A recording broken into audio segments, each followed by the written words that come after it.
When you picture knights, your mind probably fills with images of shining armor, noble steeds, and heroic deeds, brave warriors charging fearlessly into battle, defending kingdoms, and winning glory that would be remembered forever. Tales of chivalry and honor have painted knights as the ultimate symbols of strength and virtue, living lives of adventure and respect. But what if everything you think you know is only half the story? Beneath the gleaming armor and triumphant banners, the reality of knighthood was harsh, painful, and often terrifying. The truth is far from the romantic legends. Knights faced crushing physical burdens, endless fear, brutal betrayals, and a constant struggle to survive a world that saw them as tools, not heroes. This isn't a tale of fantasy and glory, it's a glimpse into the brutal, unforgiving life that made being a knight far less cool than history lets on. Prepare to uncover the dark truths hidden beneath the steel. 1. Armor weighed 40 kilograms, glory or torture. Sir Aldric of Montval was a name whispered with awe throughout the western borders.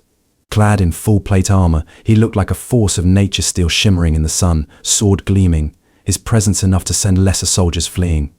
But what the minstrels never sang of, what the scribes never dared to write, was what it took for Aldric to simply walk in that armor, let alone fight. Each morning began not with prayer, but with pain. 4 squires were needed to help him into his suit, piece by piece greaves for the shins, cuirass for the chest, pauldrons to cover the shoulders, and finally the helm, which muffled all sound and turned the world into a dark tunnel. 40 kilograms of steel pressed on every bone, and even before he had mounted his horse, Aldric's back ached and his breath came shallow. The summer heat was merciless. Sweat soaked his gambeson, the padded garment beneath the armor, and trickled down his spine in rivulets. The suit trapped it all inside, no breeze could reach him, no reprieve from the sweltering weight. He could barely scratch an itch or wipe his face. His world shrank to the claustrophobic echo of his own breath and the dull clang of moving metal. On the battlefield, movement was agony. Every step was a strain. To swing his sword required not just strength, but a calculated control lest he tip his balance and fall. For if he fell, rising again without aid was nearly impossible. He had seen fellow knights perish not from wounds, but from suffocation, unable to remove their helms as they bled out or drowned in their anger. He'd seen men crushed under their own armor when thrown from a horse or trampled by retreating comrades. And still, he marched forward, because to retreat was shameful and because he had sworn to serve. Behind the glory, there was grit. There were blisters beneath the gloves, bruises where steel met bone, joints that screamed by nightfall.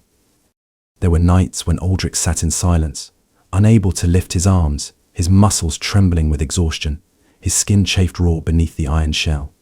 He had wealth, yes. He had the respect of lords and the reverence of peasants. But he also had a twisted spine, fingers that no longer straightened, and a heart grown cold from years of stoic endurance.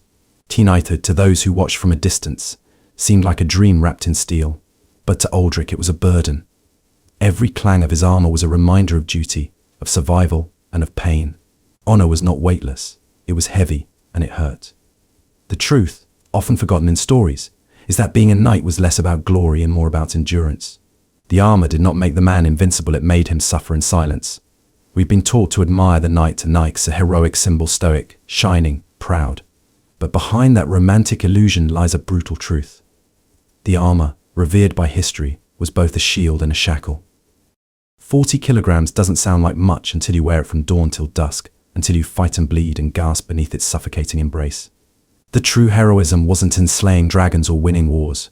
It was in the ability to endure, to carry the weight not just of steel but of fear, expectation, and sacrifice and still keep walking. Being a knight wasn't cool.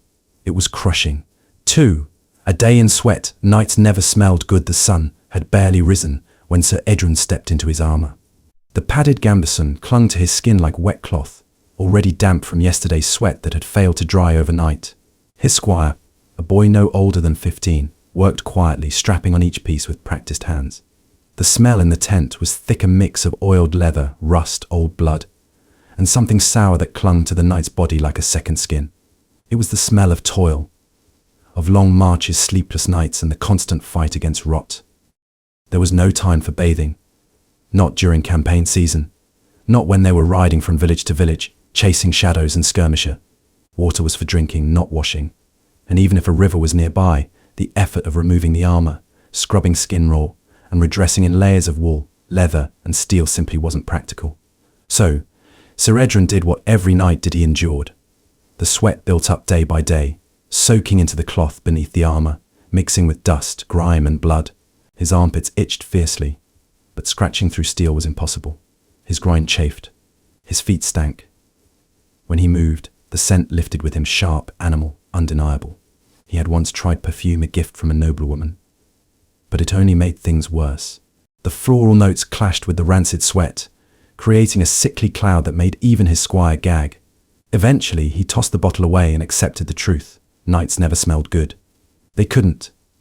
Their lives were made of marching, sweating, bleeding. There were no luxury baths, no fine soaps, no silk sheets. Just dirt, rust and stink. At court, the poets never mentioned the odour. They praised the gleam of the sword, the fire of the eyes, the triumph of battle. But they never described how Sir Edryn's armour had to be aired out in the sun like a slaughtered animal's skin. They didn't write about the rash on his neck from the heat, or the blackened toenails from days of rot. When he approached the princess for a formal bow, she smiled through clenched teeth and turned her head slightly away. She had imagined a gallant knight. What stood before her was a man cloaked in glory and in a week's worth of unwashed sweat. After battles, the stench on the field was unbearable. Bodies, both dead and alive, mixed into a nauseating fog. Even among friends, knights kept their distance. They joked about it, of course, called it the stench of valor, but beneath the laughter was quiet resignation. This was the price of chivalry. You didn't just risk your life, you lost your dignity. You walked like a hero, but you reeked like a beast. And so Sir Edryn rode on, each day coated in a new layer of sweat, each night sleeping in his own scent. He had long forgotten what he used to smell like as a boy. Now, he only knew the smell of war, of armor, and of men too proud to admit they stank. In tales of gallant knights we're given the glittering image, banners waving, swords flashing, armor shining in the sun. But never the scent. Never the reality that these were men sealed inside metal shells for days, sometimes weeks, with no time, means, or opportunity to bathe. Sweat soaked into their garments and dried there, only to be soaked again. Infection and odor followed. The truth is, a knight smelled not of rosewater or glory, but of heat, blood, and sour exhaustion. To be a knight was to endure not just the pain of war, but the humiliation of the body, its mess, its stink, its decay. The real scent of knighthood wasn't romantic. It was human, raw, and unforgettable. 3. Why knights feared summer more than Memes. Sir Lionel had faced countless enemies, bandits on the forest edge, rival knights in tournaments, even wild-eyed berserkers from the northern isles, but nothing unsettled him quite like the arrival of summer. When the first true heat of the season rolled across the fields and soaked into the stones of the fortress, Lionel's chest tightened not with anticipation of battle, but with dread. For a knight, summer was not a time of flowers and courtship. It was a furnace, a slow torment, a living hell inside a metal tomb. The armor that once made him invincible now became his enemy. By mid-morning, the steel plates heated like pans left on fire, searing through the gamson beneath. His skin would burn, then blister. The padded linen, meant to protect him from bruises and blades, became soaked in sweat, clinging to his skin like moldy parchment. He couldn't breathe properly inside the helmet. Every breath he took was hot and sour. His vision blurred. His mind slowed. His hands slipped inside his gauntlets from the sweat pooling in his palms. And still, the drills continued. Lords demanded discipline. The battlefield would not wait for cooler months. Worse yet, no knight could ever admit weakness. If Lionel faltered, younger squires would whisper. If he removed his helmet, he risked being seen as soft. So he endured. All knights did. They rode with heat pounding in their skulls. They fought with burning lungs. They collapsed in tents and gasped like dying dogs. He once saw a fellow knight faint mid-charge, his body crashing to the earth, armor clanking like dropped chains. They said he died of heat stroke, but no one used the word. They said it was fate. Even worse than the heat was the rot. Summer brought flies, clouds of them, eager to lay eggs in wounds. A single scratch could fester. A minor infection, left untreated, became a death sentence. And there was no relief at night. Tents were stifling. The smell of unwashed bodies, damp cloth, and blood hung thick in the air. Lionel would strip to his underclothes and still sweat in his sleep. Sometimes he'd dream of snow-covered fields, of cool rivers, of clouds that blotted out the sun like a blessed hell. In battle, summer was even more cruel. The ground turned to mud where blood and sweat soaked it. Knights slipped, struggled, overheated. The glint of sunlight on polished armor looked glorious from afar, but it blinded the man inside. The sun was not a symbol of life, it was a cruel overseer that watched as men boiled in their own courage. So when others feared war, Lionel feared the season itself. He feared the day the breeze stopped blowing. He feared a cloudless sky more than an ambush. When peasants prayed for longer days and warm air, he quietly wished for cold rain and overcast mornings. To him, peace wasn't the end of war, it was the return of winter. The common image of the medieval knight often forgets the tyranny of the seasons, especially summer. Unlike modern soldiers with breathable uniforms and hydration packs, knights were entombed wrapped in wool, leather, and linen, with no protection from the elements beyond their suffering. Summer didn't just challenge them, it betrayed them. It turned their greatest defense into a slow, cooking death. Heat stroke, infection, and suffocation were as much a threat as sword or lance. Beneath the armor, there was no breeze, no relief, only the boiling weight of chivalry. To be a knight in summer was not to stand proud in golden sunlight. It was to survive each hour in silence, while your own body tried to surrender before your enemies ever could. 4. The untold misery behind the helmet was the final piece. It always was. Sir Garrick had worn his dozens of times in battlefields and ceremonies alike, but every time the cold metal closed over his head, a familiar dread took hold. The clank of the visor shutting was like a prison door slamming shut. Sight narrowed to a pair of slits. Sound dulled to muffled echoes. The air inside turned still, hot and damp. His own breath, heavy and stale, rebounded back against his face, warming the interior like a suffocating chamber. No one ever spoke of what it felt like to be inside that helm. The outside world saw a stoic mask, emotionless and commanding. But inside, Garrick clenched his jaw against panic. The pressure was constant on his forehead, on his cheeks, behind his ears. The lining, once padded for comfort, had become stiff with old sweat and grime, rubbing raw spots into his scalp. When he rode into battle, the shaking of his horse sent shocks through his neck and spine. The weight of the helmet, added to the burden of the full suit, dragged his head downward. Even looking to the sides became a task. Peripheral vision, non-existent. He had been struck more than once from the flank simply because he couldn't see the blow coming. And then there were the sounds. You never truly heard battle in a helmet not clearly. You heard thunder, crashes, distant yells that seemed to come from underwater. The cries of comrades, the commands of captains, even the warning screams, they were muted, indistinct. Garrick had once failed to hear the call to retreat. He had turned and seen his unit gone, his squire fallen, and had only barely escaped with a shattered shield and a broken rib. But worse than sound, worse than sight was the breath. After minutes of fighting, the inside of the helmet became humid, unbearable. Sweat from his brow dripped into his eyes. His breath fogged up the metal. If he was struck hard, the helmet could rattle against his skull, stunning him. Once, in the heat of a summer battle, he had nearly passed out not from a wound, but from lack of air. The visor was jammed. He had clawed at it with gauntleted hands, gasping, praying for someone to see him. His squire had saved him, wrenching it open in time. Later, he vomited from the heat and the fear. Still, Garrick wore it. He had to. No knight could appear bareheaded. It was dishonor. It was vulnerability. But every time he put it on, he became something else. Not a man at all. A face hidden, a voice silenced. His humanity erased for the sake of war. We often see a knight's helmet as a badge of honor, the crowning symbol of courage, resolve, and fearlessness. But inside that steel shell was not pride. It was pain. Helmets didn't just protect the head, they isolated it. They blinded, deafened, suffocated. They turned the battlefield into a haze of confusion, instinct, and dread. The misery inside the helmet was not heroic. It was claustrophobic. Knights were expected to be symbols of control and composure, yet inside their own armor, they often struggled to breathe, to see, to even think. The helmet made them anonymous, but it also made them suffer. And that suffering, silent and hidden from history, was as real as any sword wound. 5. When a knight couldn't afford a horse, Sir Ronan was called a knight. But in truth, he was little more than a man with a title, and a sword, and not even a very good one. His armor was patched together from inherited pieces, some rusted, some ill-fitting, none matching. But the absence that stung most wasn't a missing pauldron or a cracked helm. It was the horse he never owned. Knighthood, in theory, came with grandeur: a warhorse, a squire, a banner bearing one's coat of arms. But that was the illusion sold by poems and paintings. In practice, knighthood was expensive. To maintain a destrier, the massive, trained horse bred for battle cost more than most knights earned in us. Armor could be handed down. Swords could be mended. But a horse, a true war horse, was priceless. Ronan had saved for years, but he never even came close. So he walked. On campaign, he lagged behind the cavalry, trudging through mud while others galloped ahead in full pride. He arrived at battlefields soaked in sweat, feet blistered, legs numb. In fights, he had no height advantage, no charging speed, no heavy impact.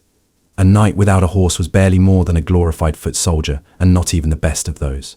He fought with the weight of steel slowing him, and none of the momentum a knight could give. Sometimes, worse still, he was ordered to hold the reins for mounted nobles, serving like a stable boy to those no braver, only richer. He had borrowed horses on occasion, old, half-lame beasts from sympathetic lords or fellow knights who pitied him. But they never lasted. He had one, once, for a full 2 months. The horse was slow but loyal, and for the first time, Ronan had felt what it meant to ride with the wind in his face and the ground thundering beneath. He was starting to be taken seriously, to be seen as more than a sad figure in dented mail. But then came the winter, and the horse fell ill. Without coin for a proper healer, Ronan had no choice. He sold his sword for medicine. The horse died anyway. Now, he marched again, a knight in name but not in stature. His feet ached constantly. His armor chafed more with each mile. And still, he held his head high, because if he showed shame, the world would swallow him. His enemies laughed when they saw him arrive on foot. Some allies did too. But Ronan had learned to fight smart. He fought from below, from the dirt, with fury and desperation. His victories were earned with sweat, not speed. He didn't charge into glory. He crawled toward it. The romantic image of a knight always includes Dick's steed, a towering warhorse with flared nostrils and glinting barding. But in truth, many knights simply couldn't afford one. Horses were the tanks of the medieval world, and like all machines of war, they came with a high cost. Without a mount, a knight was at a severe disadvantage, slower, more exposed, and often dismissed by peers. Chivalry did not guarantee wealth, and title did not always mean power. Some knights, like Sir Ronan, bore the name but lacked the means and still fought, still bled, still served. Their stories are rarely told, for history prefers the galloping hero. But perhaps true honor lies in those who walk to battle, not for glory, but because they had no choice and did it anyway. 6. The strongest on the field, yet the most miserable, Sir Alaric, was a towering figure on the battlefield, taller than most, broad-shouldered, and thick with muscle from years of brutal training. When he entered the fray, enemies scattered. His warhammer shattered shields. His roars pierced the chaos like thunder. Squires spoke of him in hushed tones, like a legend that still breathed. Even rival knights, proud and arrogant in their own right, gave way when Alaric raised his visor. His presence was undeniable. His strength unmatched. But strength, as it turned out, was both a blessing and a curse. Alaric bore expectations heavier than his armor. Because he was strong, he was always placed at the front, the vanguard, the hammer of every assault. No one asked if he was tired. No one wondered if his wounds had healed. He was sent forward like a siege engine, over and over again. While others rested, Alaric trained. While others feasted, he sparred. And while others were celebrated for surviving, Alaric was only praised if he dominated. He had once tried to speak of his pain, the joints that throbbed at night, the dizziness that came after hours in full plate, the lingering ache in his shoulders. But a captain merely clapped him on the back and called him a true warrior. Alaric smiled, nodded, and said nothing more. The truth was, he hadn't slept properly in years. His hands sometimes shook when no one was looking. He had teeth missing, ribs that never healed right, and a deep fatigue that no rest could cure. But he was strong, so no one cared. In battle, strength also made him a target. Every challenger sought him out, hoping to make a name by felling the giant. Arrows found him more often. Ambushes were designed around him. His size, once his pride, became a constant risk. And when he did fall, for even giants stumble, there were no cheers of sympathy, only gasps of disbelief. When he bled, people whispered. When he showed weakness, they looked away, uncomfortable. Off the field, things were no better. His strength intimidated potential friends and frightened away would-be lovers. Women admired him, but from a distance. Lords respected him, but never invited him to dine. His life was reduced to one role, the weapon. Not a man. Not a knight in the full sense of chivalry, with poetry and courtship and joy. Just the strongest. Just the first into the fray, and often the last to leave. He never spoke of his misery. Who would listen? He was admired after all, and admiration, he learned, is a quiet prison. No one sees the man inside. They only see what they want to see, the myth. We are taught to envy the strongest, to see them as lucky, powerful, and free. But in the world of knights, strength came with a heavy cost. The stronger the man, the more he was used. His pain was ignored, his needs overlooked, his humanity slowly stripped away.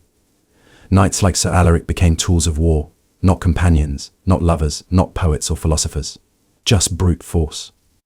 And while the world cheered their victories, it ignored their suffering. The truth is simple and sad. The strongest on the field were often the most miserable, not because of what they lacked, but because no one ever saw them as anything more than muscle wrapped in metal. 7. Loyalty or a life sentence in chains? Sir Edric had sworn his oath at the age of 17, kneeling before Lord Brythe on a chill morning as crows circled overhead. His voice trembled, not from fear, but from the weight of the words loyalty until death. At the time it had felt noble, romantic even, to serve a great house, to protect its lands, to fight for its honor. His family had watched with pride, knowing their son would rise in status, cloaked in steel and purpose. But as the years passed, that oath began to feel less like a bond of honor and more like a chain no key could unlock. Lord Brythe was not a kind man. He was cunning, ambitious, and cold. His orders were often cruel, veiled in strategy. He commanded raids that left villages burning and children wailing. He signed treaties in the morning, then broke them by nightfall. And Sir Edric, bound by his oath, obeyed. At first he convinced himself it was for the greater good, that sometimes darkness was necessary to protect the realm. But the lies wore thin. Every time he ran a blade through an unarmed man, every time he watched women dragged from homes in the name of justice, something inside him cracked. He wanted to speak out. But knights did not question their lords. Loyalty was not flexible. It was not conditional. It was absolute. Breaking that oath meant dishonor. Worse, it meant execution. Edric had seen it happen. A fellow knight who refused to carry out an unjust order was labelled a traitor, stripped of his spurs, and hanged within the week. No trial, no mercy, just silence and the cold creak of rope. Years passed. Sir Edric became a respected figure in Braith's court. To outsiders, he was the perfect knight, loyal, fierce, unwavering, but inside he was hollow. His dreams were filled with screams. His hands, calloused from battle, shook when no one watched. He drank to sleep. He rode out on errands hoping not to return. Yet he stayed, because to leave was to betray, because his word once given was iron. Then came the war. Lord Brythe made enemies of kings. The fortress fell. Edric was captured. The new lord offered him freedom, even lands, if he turned against his former master. But Edric refused. Not out of love for Brythe, not even out of duty, but because after all those years he no longer knew who he was without the oath. Loyalty had consumed him. It had carved away his identity, until only the armor remained.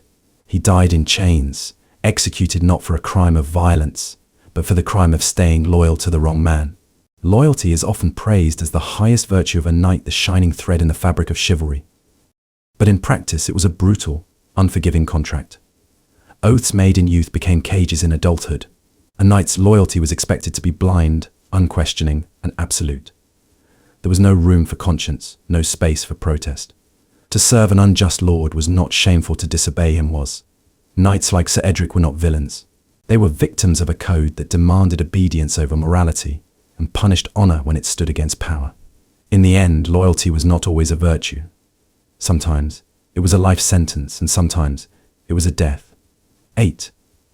The knight's truth, a life of mercenary work. Sir Thorn still wore the faded crest of his old house on his battered shield, though the banner had long since lost its colour and meaning. Years ago, he had been a sworn knight of a noble court, one of many proud warriors who rode beneath a single name. He had land, a stipend and purpose, or at least the illusion of it. But war took more than just lives, it took futures. When his lord fell in battle and the estate was seized by rival hands, the knights who served him became relics of a lost cause. Their oaths died with their master, and with no liege to serve, Thorn became what so many knights quietly became once the song stopped a sword for hire. He travelled from city to city, his armour dulled, his purse thinner with every season. There were no more banners, no grand causes, no righteous quests, just contracts. One week he guarded merchant caravans across treacherous roads, fending off bandits for coin. The next, he was hired by a minor lord to crush a peasant rebellion. No one cared about his lineage, his vows, or the pages of honour once written in his name. They only cared whether he could swing a sword and how cheaply he'd do it. Sometimes Thorn worked alongside other former knights. They didn't speak much. They didn't exchange names. There was no pride in the work, only necessity. They fought not for honor, but for survival. Payment often came late or not at all. Once, after weeks defending a walled town from siege, he was paid not in gold, but in sacks of grain and a mule too lame to ride. Another time, he was promised coin, only to be chased off with arrows when the battle was won. The worst part wasn't the danger, he was used to that. It was the emptiness, the feeling that every stroke of his sword no longer stood for anything. There was no banner behind him, no squire to polish his armor, no feast waiting at the end. He drank alone, slept in stables, and learned to stop asking who was right or wrong. All that mattered was who could pay. He still remembered the day he knighted his first squire, the pride, the ritual, the certainty that he was part of something greater. But now, when he passed young squires in castle yards, they looked at him with disdain or pity. A mercenary, they'd whisper. Not a true knight, but he had never unsworn his vows. He still polished his blade each night with quiet discipline.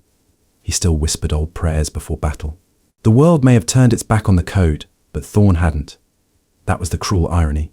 He was a knight through and through, and yet he lived like a dog. The noble image of knighthood is one of loyalty, glory, and sacred duty. But behind the veil of romance was an economic truth. Knights were expensive to maintain, and loyalty only lasted as long as a lord could afford it. When war stripped the land bare, when patrons died or politics shifted, knights were left adrift. Without a master, they had no role. And so many became mercenaries, still armored, still skilled, but stripped of cause and dignity. These were men raised to believe in honor, forced to sell their blades to the highest bidder. Their story is not one of betrayal, but of abandonment. A knight didn't stop being a knight because he became a mercenary. He did it because no one gave him another choice. 9. No one told you knights could die from bad odor. Sir Baldwin had survived countless battles, clashing steel, charging horses, flaming arrows, but what finally brought him to his knees was something far less heroic, the smell festering beneath his armor. It started as a rash, a red, itching patch behind his knee that burned each time he rode or walked. He ignored it. Knights were trained to endure pain, after all. But as the days passed and the summer sun beat down, the itch turned to pus, the skin broke open, and a foul stench followed him like a curse. His squire noticed it first, but said nothing. No one questioned a knight's strength, not even when he winced climbing onto his horse. Within a week, the infection had spread up his leg, into his groin, beneath his armpits. The armor he wore, a symbol of might and nobility, had become a sealed chamber of rot. He couldn't remove it during marches, not even to bathe. Water was scarce, and time rarer still. Besides, the armor wasn't easy to take off alone. It required a team. Most knights only stripped down completely during formal events or after battles, assuming they lived long enough. Hygiene wasn't a priority. Honor was. And so Baldwin rode on, sweating, itching, festering. The fever came quietly. First a light chill, then tremors that made him drop his sword during training. His vision blurred. By the time they stopped to camp, he couldn't stand. When the squire finally peeled off the breastplate, the stench made hardened men gag. His body was mottled with sores, blackened. Ozing, the camp physician, more familiar with battlefield wounds than rot, did what he could. Leeches, poultices, prayers, nothing worked. Baldwin died 3 days later, not from a wound earned in combat, but from an untreated infection caused by his own body's waste and sweat, trapped beneath a suit of steel. They didn't carve his name into any wall. No ballad was sung for him. There was no glory in dying from stink. The ideal of the knight, clean, honorable, invincible, rarely accounted for the grim realities of human biology. Beneath the shining armor was a man, sweating and bleeding like any other. And that armor, while protective in battle, became a breeding ground for filth. Without proper sanitation, knights often suffered from infections, rashes, parasites, and open sores. Bathing was rare, and soap was a luxury. Medical knowledge was minimal, and armor was cumbersome to remove. Infections that started small could easily turn fatal. The idea that a knight might die from bad odor sounds absurd to us now, but in a world of poor hygiene and primitive medicine, it was a very real and very tragic possibility. Behind the glamour of knighthood was a body trapped in steel, slowly rotting in silence. 10. Wounds that never healed. The knight's curse. When Sir Alaric returned from the siege of Caron, people hailed him as a hero. Children ran beside his horse, women threw flowers, and bards tuned their lutes in his honor. But beneath the ceremonial cloak, draped across his shoulders. A festering secret pulsed in silence, a wound, deep and raw, that refused to heal. It was no mortal blow, not one that bled out in hours. It was a gash to the thigh, inflicted by a jagged spear on the battlefield. The town's barber surgeon had stitched it closed with rough twine and poured wine into the wound, believing it would keep infection at bay. Alaric screamed so loud the stable dogs howled with him. The scar never closed properly. For months afterward, it leaked pus. Some nights the pain in his leg was so sharp it woke him gasping. He rode less, walked with a limp, and eventually, when pride no longer served him, leaned on a cane. But even then he was expected to train squires, attend feasts, sit tall among the nobility. No one wanted to hear about the wound. Honour, after all, was in silence, and pain was a knight's burden to carry alone. He tried every remedy whispered by herbalists and old crones. Poultices of honey and sage, boiled nettles wrapped in wool, tinctures of vinegar and ash. Nothing worked. The wound throbbed beneath his armour like a cursed heartbeat. On colder days the leg stiffened, turning blue. On warmer days it oozed a sour fluid that stained his trousers and filled his chamber with a sour stench. He once asked a passing monk if he was being punished for killing too many men. The monk only replied, "God tests those he favours." In truth, Alaric was not alone. Many knights bore wounds that never truly healed, shattered ribs that pressed against their lungs, fractured arms that never regained strength, or sword cuts that reopened with each new battle. Their bodies, beneath the polished armour, were patchworks of damage stitched together by crude medicine and pride. They endured because that was the code. But not every wound left the flesh. Some stayed lingering, weeping, mutating. Some, like Alaric's, became companions for life. By the time he turned 40, Alaric could no longer mount a horse. He spent his days in a stone hall, telling stories of war to young knights who envied his past, unaware of the pain that still laced his every step. He never told them that the worst part of knighthood wasn't the battle, it was surviving it. Knighthood is often imagined as a glorious pursuit, steel, valor, and immortality through legend. But the human body was not made to withstand the repeated trauma of medieval warfare. In an age without antibiotics or advanced surgery, even minor wounds could become lifelong curses. Knights, expected to appear invulnerable, rarely spoke of their suffering. Yet their bodies bore silent witness to a brutal truth. Being a knight meant living in pain. Wounds weren't always fatal, but they were often permanent. And those who survived the battlefield carried their scars long after the cheering stopped. 11. Baptized in blood, the brutality of knighthood ceremonies in the candlelit chapel of an ancient stone keep, young Edric knelt before the altar, trembling not from reverence but fear. Tomorrow he would be made a knight. All his life he had dreamed of this moment. He imagined golden armour, songs sung in his name, the thunder of hooves across open fields. What he had not imagined was the pain, the blood, or the silence that surrounded the sacred ritual meant to transform a boy into a warrior of honour. The ceremony began before dawn. Edric was stripped of all clothing and bathed in icy water, to cleanse the sins of the flesh, the priest said. He shivered as the monks chanted Latin verses, their voices echoing through the freezing stone walls. Afterward, he was dressed in a simple white tunic, a symbol of purity, and locked in the chapel for a night of solitary vigil. No food, no fire. Just prayer and the cold. He was told to reflect on death and the battles to come. He tried, but hunger gnawed at his belly, and fear clutched his chest tighter than any armour. At sunrise, the doors creaked open. His lord stood waiting with a sword. Edric was led forward, pale and half dreaming. Before the crowd of nobles and soldiers, he was asked to kneel once more. And then came the blow. It was tradition, a hard strike across the neck or shoulder with the flat of a sword. The accolade, they called it. A symbolic reminder that pain and obedience would define a knight's life. But there was nothing symbolic about the force. Edric's vision blurred. He nearly collapsed. Blood trickled from where the steel split skin. He was then given a sword of his own, still dizzy, still bleeding. The cheers around him sounded distant.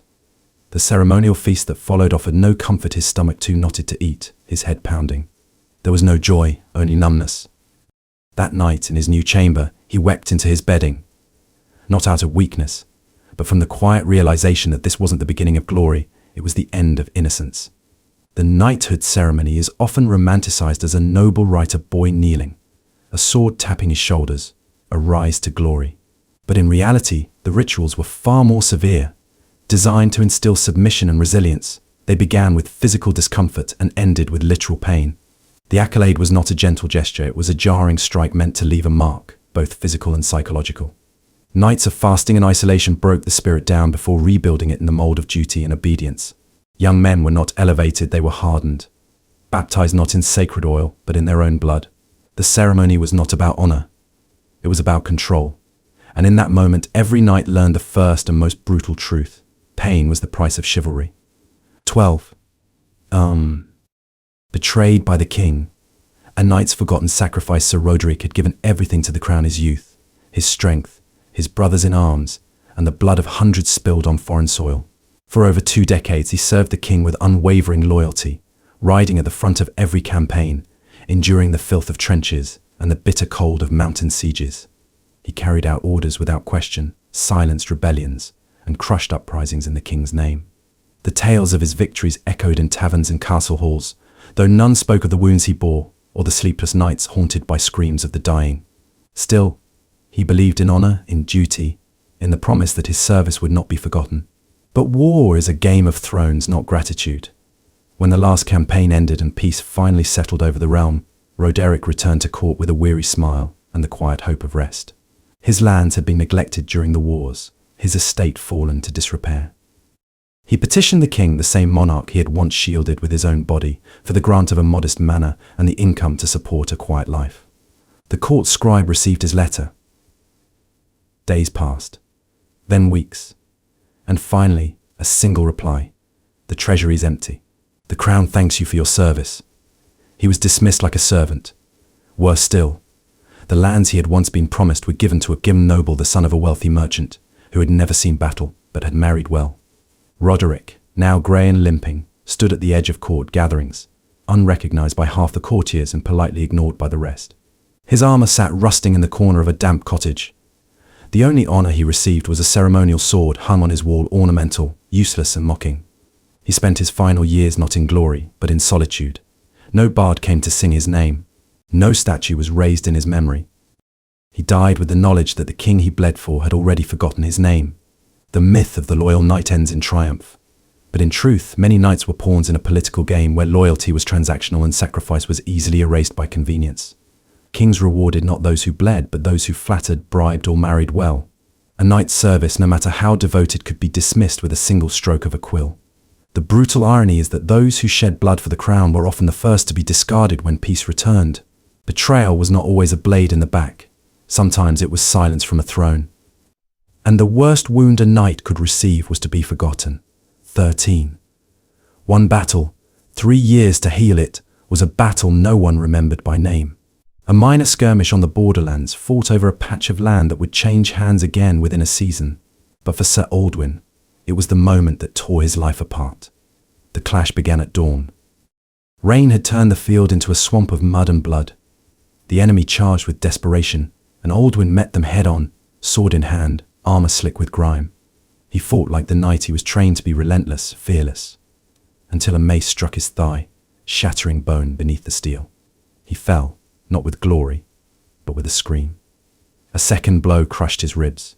His comrades pulled him from the battlefield as arrows whistled overhead, dragging him across churned earth like a sack of meat. He survived, but only just.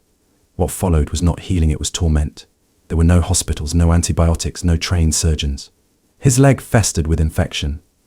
The village barber surgeon heated a knife over a fire and carved out dead flesh while Aldwin bit down on a leather strap. He shook with fever for days, hovering between life and death. Months passed. The wound reopened with every attempt to walk. The shattered ribs never set properly and throbbed every time he breathed. What had taken minutes on the battlefield took years to mend and never truly did. He returned to his estate a changed man, not a hero, but a cripple. He walked with a cane, could no longer ride. The village boys who once idolized him now watched in silence as he limped by. He was still a knight in name, but not in form. He spent his days by the hearth, his sword untouched, listening to stories of new battles, younger warriors, stronger bodies. He did not envy them. He knew what came next. Romantic tales of knighthood often end with a triumphant ride into the sunset, wounds forgotten, glory eternal. But real injuries, the kind dealt by iron and stone, didn't fade with a montage. A single battle could maim a man for life. Without modern medicine, recovery was slow, agonizing, and often incomplete. Bones healed crooked. Infections lingered. Pain became a permanent companion. Knights weren't superheroes. They were men of flesh and bone, and the price of a single fight could be 3 years or a lifetime of suffering. The scars of battle were not badges of honor. They were silent testimonies to a truth no bard ever sang. Survival was not victory, and healing was never certain. 14. From warrior to crippled shell, Sir Emeric was once the pride of the realm, tall, broad-shouldered, with a gaze that could silence a hall, and a sword arm that never missed its mark. His name alone sent shivers through the ranks of his enemies, and songs were written about the way he moved through battlefields like a storm. In his prime, he wore his plate armor like a second skin and laughed in the face of death, his blade dancing through chaos. Lords envied him. Squires dreamed of becoming him, and yet all it took was one siege to reduce him from warrior to something unrecognizable. It happened during the assault on Blackridge Keep. The defenders, desperate and cornered, used every cruel method they could summon. As Emeric led the charge over the splintered gates, a boiling cauldron of tar and pitch was poured from the battlements. The liquid fire seared through his armor joints, fused skin to metal, and blinded one of his eyes. He screamed not with fear, but with pain so deep it shattered his identity.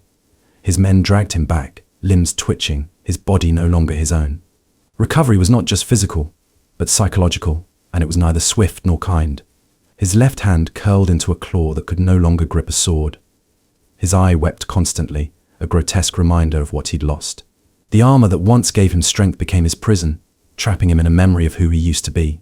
He sat in silence for days, ignoring visitors, unable to bear the way they looked at him, now not with admiration, but pity. When he walked, he did so with a cane. When he spoke, his voice trembled. His old warhorse, sensing the change, no longer obeyed him. He tried to train again, to lift his sword, to regain what he'd been. But every movement screamed betrayal. The very body that had made him a legend had become a cage of pain. The battlefield had taken more than his sight, and his hand had stolen his identity. Knighthood promised glory, but it rarely delivered mercy. Behind the polished statues and poetic tales were men broken by war in ways no healer could mend. One cruel moment in combat could transform a champion into a shell of himself. His strength turned into frailty, his fame into isolation. These knights lived out their days haunted by what they once were, forced to watch as the world moved on without them. In medieval times, to lose one's body was to lose everything. Rehabilitation didn't exist, and compassion was a rare luxury. The transformation from warrior to cripple was not just physical, it was a slow erasure of identity, of purpose, and of pride. And that perhaps was the cruelest fate of all. 15. The innate truth, nightlife was a dead-end job. Sir Godric had imagined a future bathed in honor. From the time he could walk, he was taught that knighthood was the summit of a man's life, a station of glory, power, and reward. His training was brutal and long, years of bruises, dawn drills, endless swordplay, and the constant pressure to uphold a code of chivalry that demanded obedience, loyalty, and sacrifice. He entered the service of a noble lord at 17, proud and hopeful, thinking he had secured a place among the honored elite. But what awaited him was not grandeur, it was exploitation. For years, Godric served faithfully. He rode into battles not of his choosing, bled for causes he barely understood, and enforced laws that often benefited the powerful more than the just. He received no land of his own. His armor was loaned. His meals were sparse. When peace came, he wasn't rewarded, he was unemployed. When war returned, he was summoned without pay until plunder could be seized. And even then, most spoils went to the lords and commanders. Godric, like many knights, became little more than an armored laborer, a hired blade in service of the rich, called noble but treated as expendable. By the time he was 40, his body ached from decades of battle. His hands trembled. His knees cracked with every step. He had no estate, no heirs, and no pension. The only thing he owned outright was his sword, and even that was chipped. The romantic ideal of knighthood had sold him a dream. In truth, he was part of a medieval machine that glorified violence and demanded obedience, but rarely repaid either. The worst part wasn't the wounds or the poverty. It was the silence. No one told him what to do when his strength ran out. No one honored his years of service when he could no longer lift a shield. He had once stood proudly beside kings. Now he sat alone in a rented room above a tavern, regarded as a relic of a past no one cared to remember. The myth of the knight is soaked in illusion that they were heroes rewarded with land, power, and legacy. But for many, knighthood was a dead-end job. It demanded everything: years of training, unwavering loyalty, and physical endurance. But unless a knight was born into the right family or happened to serve the right lord, the return on that lifelong investment was pitiful. They lived hard and died harder, and those who survived often did so in obscurity and poverty. The naked truth is simple. Knighthood wasn't a guarantee of prosperity. It was a gamble, and most never won. 16. No war, no food. The starving knight's reality Sir Aldred had survived a dozen battles, 3 brutal sieges, and more wounds than he could count. His sword arm was legendary, and his name once rang with fear on the lips of raiders and rivals alike. But now, with the kingdom at peace, he found himself facing an enemy he had never been trained to fight: hunger. In times of war, a knight's life was perilous but predictable. Lords needed soldiers, especially skilled ones. There were rations, loot, the occasional reward for bravery. Aldred had earned his meals with blood and steel. But when the wars ended and the land quieted, knights like him became obsolete. He wasn't a farmer, he wasn't a landowner, and he certainly wasn't a noble with inherited wealth. He was a warrior, and peace offered no place for warriors. At first he sold his services as a guard, but townsfolk didn't need a man in armor when crime was low. He tried protecting merchants on the road, but trade routes were safer now. The truth dawned cruelly: no war meant no work, and no work meant no food. He sold his horse, then his helmet. Eventually, even his sword, the very symbol of his knighthood, was traded for bread. He begged in villages where he'd once ridden through in glory. Children pointed at him, asking if he was really a knight. He laughed bitterly and said yes, once. Now he couldn't afford to eat. At night, he huddled in stables, curled under hay to stay warm. Each growl of his stomach reminded him of the truth no bard ever sang: knighthood did not feed a man. It demanded everything and promised glory, but gave nothing once the battles were over. Aldred wasn't defeated by an enemy's sword, he was broken by the silence of peace. The romantic image of knights as noble warriors is one built for stories, not for history. In reality, knighthood was a profession built entirely around conflict. A knight's income came from warfare, from serving lords, taking spoils, or being granted lands. But those opportunities vanished the moment peace settled in. Without war, many knights became nothing more than homeless veterans. They were too proud to beg, too skilled to farm, and too forgotten to matter. The starving knight wasn't rare, he was simply unseen in the stories we chose to remember. And perhaps that's the cruelest betrayal of all. 17. Taxes, not swords, where the real enemy Sir Emeric had trained his whole life to face enemies on the battlefield: barbarians from the north, rebellious lords from the west, even monstrous tales whispered by peasants in the Baish. But no sword, no shield, no battle cry could have prepared him for the most relentless enemy he would ever face: taxes. When he was knighted at 24, he believed he had earned not just honor, but a stable future. He was granted a small fief, barely enough to feed a dozen families. The land was rocky, the soil stubborn, and the peasants poor, but he took his oath seriously. He protected the villagers from raiders, settled disputes, and helped during harsh winters. He believed that loyalty to his king and service to his people would be enough to earn security. Then the tax collectors came. At first they demanded grain, then coin, then livestock. The royal treasury had wars to fund, castles to build, and endless luxuries to provide for the court. It didn't matter that Emeric's land barely produced enough to survive. The demands increased year after year. When he protested, he was reminded that knighthood was not just a privilege, it was a duty. And duties, they said, required sacrifice. To pay the taxes, he had to raise rents on the peasants. They resisted. They wept. Some fled. But the crown didn't care. Once, in a desperate season, Emeric sold his own armor, the very symbol of his status, to avoid having his land seized. It bought him one more year. The next year they came again. This time they took half his grain, leaving nothing for winter. When famine swept the land, Emeric, once feared and respected, had to beg food from the same peasants he once defended. He realized then that the sword was never the true weapon of control. It was the quill that signed decrees, the scroll that demanded tribute, the seal of a king who ruled from afar but drained the lifeblood of men like him. We often picture knights as fearless warriors who dominated the medieval world with sword and shield.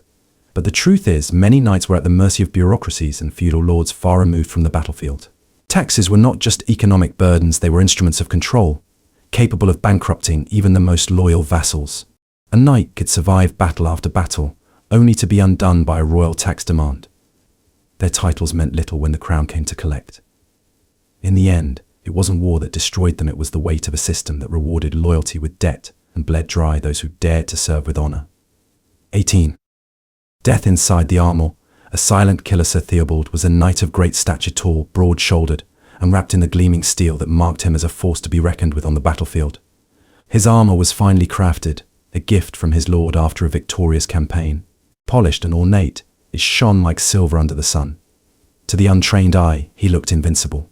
But beneath that glittering shell, death was brewing quietly, not from an enemy's sword, but from within. It was a summer campaign, and the heat was merciless. Knights marched in formation for days beneath a blazing sky, the air thick with dust and sweat. Theobald's armor, though beautifully forged, was suffocating. Its many layers trapped heat like an oven. With each step, sweat pooled in the crevices of his padded gambeson and chainmail. His mouth was dry, his vision blurred, but orders were orders, and glory awaited at the battlefield. When they finally engaged the enemy, Theobald swung his sword with the fury of a trained warrior. But within minutes, his legs weakened. His breath came in gasps. The steel felt like it weighed twice its actual mass. He collapsed not from a wound, but from heat stroke. His comrades rushed to help, but the armor that once protected him now became a prison. They struggled to remove it, their fingers fumbling with the clasps and straps. By the time they pried off his helmet, his face was red and lifeless. He had suffocated in his own sweat, cooked alive by his own protection. No bard ever sang of Theobald's death. It was not glorious. There was no epic duel, no noble sacrifice. Just a man crushed by metal and heat, buried in the very armor that once promised him greatness. The image of a knight encased in armor often conjures thoughts of strength, bravery, and indomitability. But few realize the dark truth. That same armor could become a coffin. Medieval plate armor, especially in the heat of summer, turned the human body into a furnace. Dehydration, exhaustion, and heat stroke were common and often fatal. Knights who fought bravely could drop dead without a single blade touching them. They trained for combat, but not for the physiological toll their gear inflicted. Death didn't always come with a roar on the battlefield. Sometimes it came silently baked alive inside a suit of steel meant to protect, not kill. And no epic tale could make that tragedy noble. 19. Wet tents and cold nights, goodbye glory. Sir Aldrich had fought in countless campaigns, wielded a sword in the name of kings, and bore scars from battles sung in tavern songs. But none of those tales mentioned the long wet nights in muddy fields, the relentless rain that seeped through canvas tents, or the bone-deep cold that made even the strongest knights tremble. That was the reality. No one wanted to hear the parts of war where glory was absent and only discomfort remained. During one autumn campaign in the northern front, Aldrich and his company were stationed near the river Darnel. The rains came early that year, turning the ground into a slick, sucking bog. The knights' grand tents, adorned with crests and colours, were nothing more than thin cloth barely staked into waterlogged soil. The canvas sagged. The ropes frayed. Inside, bedrolls soaked through by midnight. Rats scurried for warmth. Armor rusted in the damp. And each morning the men emerged not as mighty warriors but as shivering shadows, their fingers numb and spirits low. Aldrich, despite his years, could not shake the cold. His bones ached. His chainmail clung like wet cloth. Fires were weak. The wind was cruel. Sleep became a battle in itself, not for rest, but for survival. Some nights, weakened from the exposure, fell ill with fevers. A few never woke again. One died in his sleep, not from wounds, but from the sheer chill of the night and the damp that crept into his lungs. There were no songs for those men. No odes written about the tent that collapsed in the storm or the puddles that soaked through noble boots. Only silence and more rain. When we imagine nights, we see them galloping into battle, flags flying, armor gleaming, not curled under wet blankets, teeth chattering in the dark. Yet that was often the reality between wars and marches. Medieval campaigns lasted for months or years, and most of that time wasn't spent fighting, but waiting in freezing conditions, with inadequate shelter, poor food, and little sleep. Knights weren't pampered nobles in war. They were exposed soldiers, vulnerable to the same cold and sickness as peasants. The brutal irony is that while knights were revered for their bravery in combat, their greatest challenge was often surviving the quiet, miserable nights that left no mark in the history books, just rusted armor and forgotten graves. 20. The fastest knight killer. Not Blade's infection, Sir Roderick returned from the battlefield a hero, his sword red with victory, his banner carried high. He had taken a spear to the thigh during the final charge, but he laughed it off, like many seasoned knights. "It's just a scratch," he told his squire. The bleeding stopped quickly, and with a crude bandage and a flask of ale, the wound was forgotten. What no one could see was that the real enemy had already entered his body. Over the next few days, Sir Roderick's wound darkened, his leg swelled, and the skin around the puncture turned red, then purple. Fever set in. He raved in his tent, drenched in sweat, mumbling about fire ants crawling beneath his skin. The battlefield had long since gone quiet, but inside his body, a war was raging and he was losing. There were no antibiotics, no sterilized instruments. The local physician recommended cauterization, a red-hot iron pressed to the flesh.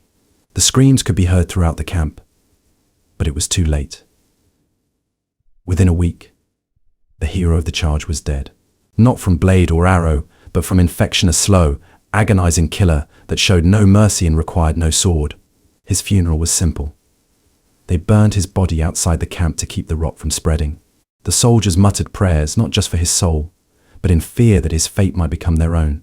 In medieval warfare, blades were terrifying, arrows fatal, but the greatest killer often came after the battle ended. Infections ravaged knights who survived the battlefield. A simple cut, left uncleaned and untreated, could fester and grow lethal. Medical knowledge was rudimentary at best. Doctors didn't understand bacteria, antiseptics didn't exist, and surgeries were often more harmful than helpful. Knights were symbols of strength, yet many were brought low by something invisible, infections that slowly ate through their bodies. Fever by fever, wound by wound. Glory in war was swift, but death by infection was slow, cruel, and painfully mundane. And still, this silent executioner claimed more knights than swords ever could. 21. Why many knights chose suicide over survival. Sir Idron had once been the pride of the realm, a knight whose name echoed in the halls of noble courts, and whose victories were sung by minstrels from village square to royal ball. But in the end, none of those songs could drown out the silence of his final days. The war was over. His sword was sheathed. His body, though alive, was broken. A crushing blow from a mace during the siege of Strathmore had shattered his spine, leaving him paralyzed from the waist down. At first there was hope, or at least the illusion of it. He was brought back to the manor he once called home, placed in a feather-stuffed bed, tended to by a servant he could barely look in the eye. But weeks turned into months. His muscles withered. His dignity eroded. The pain never truly ceased, both the physical and the unspoken torment of being trapped in a body that once rode like the wind and fought like fire. The great knight could no longer ride a horse, wield a blade, or even rise from his chamber without help. Whispers grew louder. He's no longer a man. A burden now, not a hero. One winter morning, as snow quietly fell upon the stone windowsill, Sir Edrin asked to be left alone. He requested wine, strong and full. He wrote a letter brief without sentiment. Then, using the dagger gifted to him by his former commander, he ended the agony with his own hand. He was found hours later, his face peaceful for the first time in months. His death was never publicly labelled a suicide.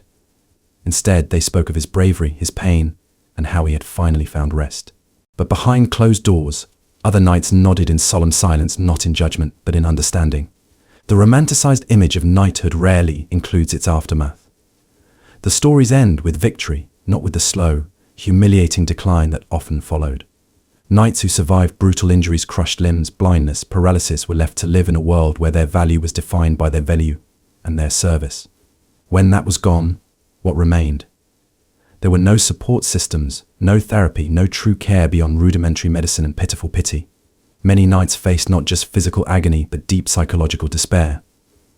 For men trained from boyhood to fight, to lead, to conquer, the loss of purpose was a crushing weight. In that darkness, some chose the only escape they believed was left to them. Suicide was not cowardice, it was, in their minds, the last act of control, a final assertion of dignity in a world that no longer had a place for them. And that grim reality makes the glory of knighthood far more tragic than noble. 22. When honour couldn't feed the hungry belly, Sir Aldrich had returned home a hero.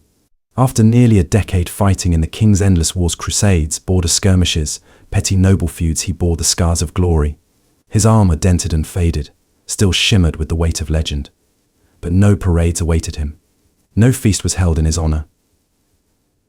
The manor that had once belonged to his family had long since been seized to repay debts incurred during his campaigns. His ancestral lands, given to a younger, wealthier noble who had never once lifted a sword in battle. He wandered through his old village, hoping for some welcome, some gratitude. The people remembered his name, but their eyes were wary. He had nothing to offer, no food, no coin, no purpose. The code of chivalry that once defined his life had not taught him how to farm, how to trade, or how to beg. His warhorse, once his proud companion, was sold for a pittance so he could buy bread. When the bread ran out, he tried to trade his sword, but in a time of peace, it was worth less than firewood. One evening, he sat beside the village well, clutching the wooden emblem of his knighthood. A child passed by and asked, "Are you a knight?" Sir Aldrich nodded slowly, once. The child looked puzzled. "Then why are you hungry?" He had no answer. Knighthood was often portrayed as a life of nobility, honor and duty as sacred calling. But the truth was far more brutal. The oath of a knight did not come with a pension. Honor could not be bartered at the market. And while tales told of knights dining in castles and receiving land in reward for valor, the majority of knights, especially landless or lower-ranking ones, returned from war to find themselves destitute and forgotten. War was their livelihood, but in peace they were discarded. Their skills were no longer needed, and their sacrifices were quietly buried beneath the weight of royal politics and noble greed. The image of a knight starving while clutching the code he once lived by is not just tragic, it's a piercing indictment of the system that used might tools and discarded them once dull.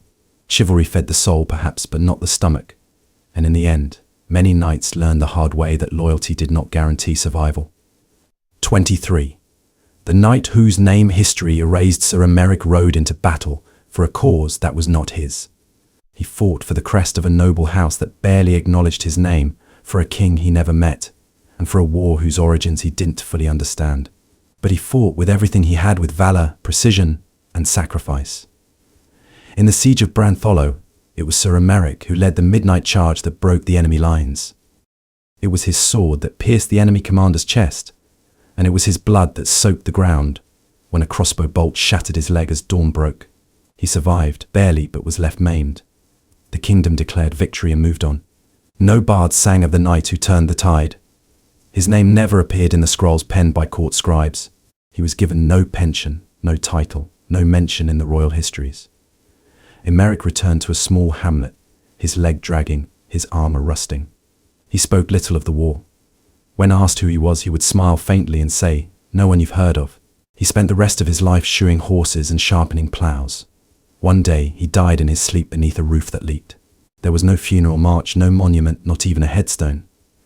Within a generation, his name was forgotten entirely. In every great battle, behind every famous general, and beneath every polished statue in a royal hall, lie the bones of forgotten men. Knights like Sir Emeric were the backbone of medieval warfare, yet history only remembered the chosen few, the ones with titles, wealth, or the favor of kings. The rest were erased, their stories silenced by the passage of time and the politics of remembrance. Their deeds, no less heroic, were deemed unworthy of ink. We often romanticize knighthood as a path to glory and immortality. But the uncomfortable truth is that countless knights bled and died for legacies that were never theirs to keep. Honor in the medieval world was not guaranteed to those who earned it, only to those who earned it. And so, the memory of Sir Emeric, like so many others, faded into the quiet corners of history, unmarked and unnamed. 24. History lied. The tragic fall of glorified warriors. They told you knights were noble champions, clad in shining armor, defenders of justice, and models of virtue. But the truth was far grimmer, and nowhere is that clearer than in the story of Sir Aldwin of Elmsmere. Raised by a minor noble house and trained from boyhood to wield sword and shield, Aldwin dreamed of valor and honor, of ballads sung in his name. But what awaited him was not the fairy tale of chivalry, it was betrayal, disillusionment, and slow descent into obscurity.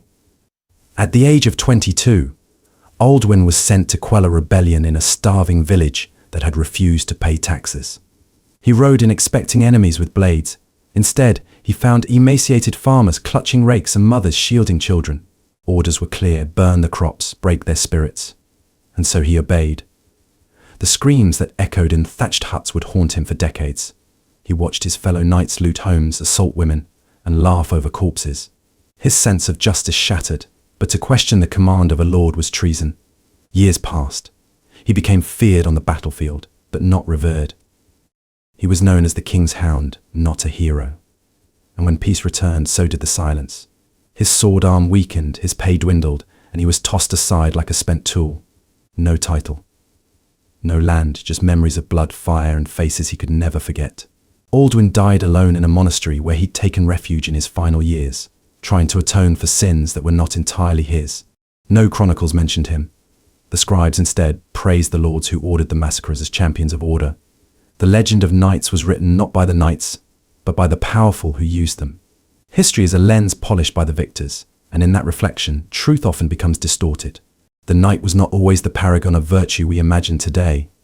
Many were tools of oppression, caught in a web of duty that forced them to choose obedience over morality.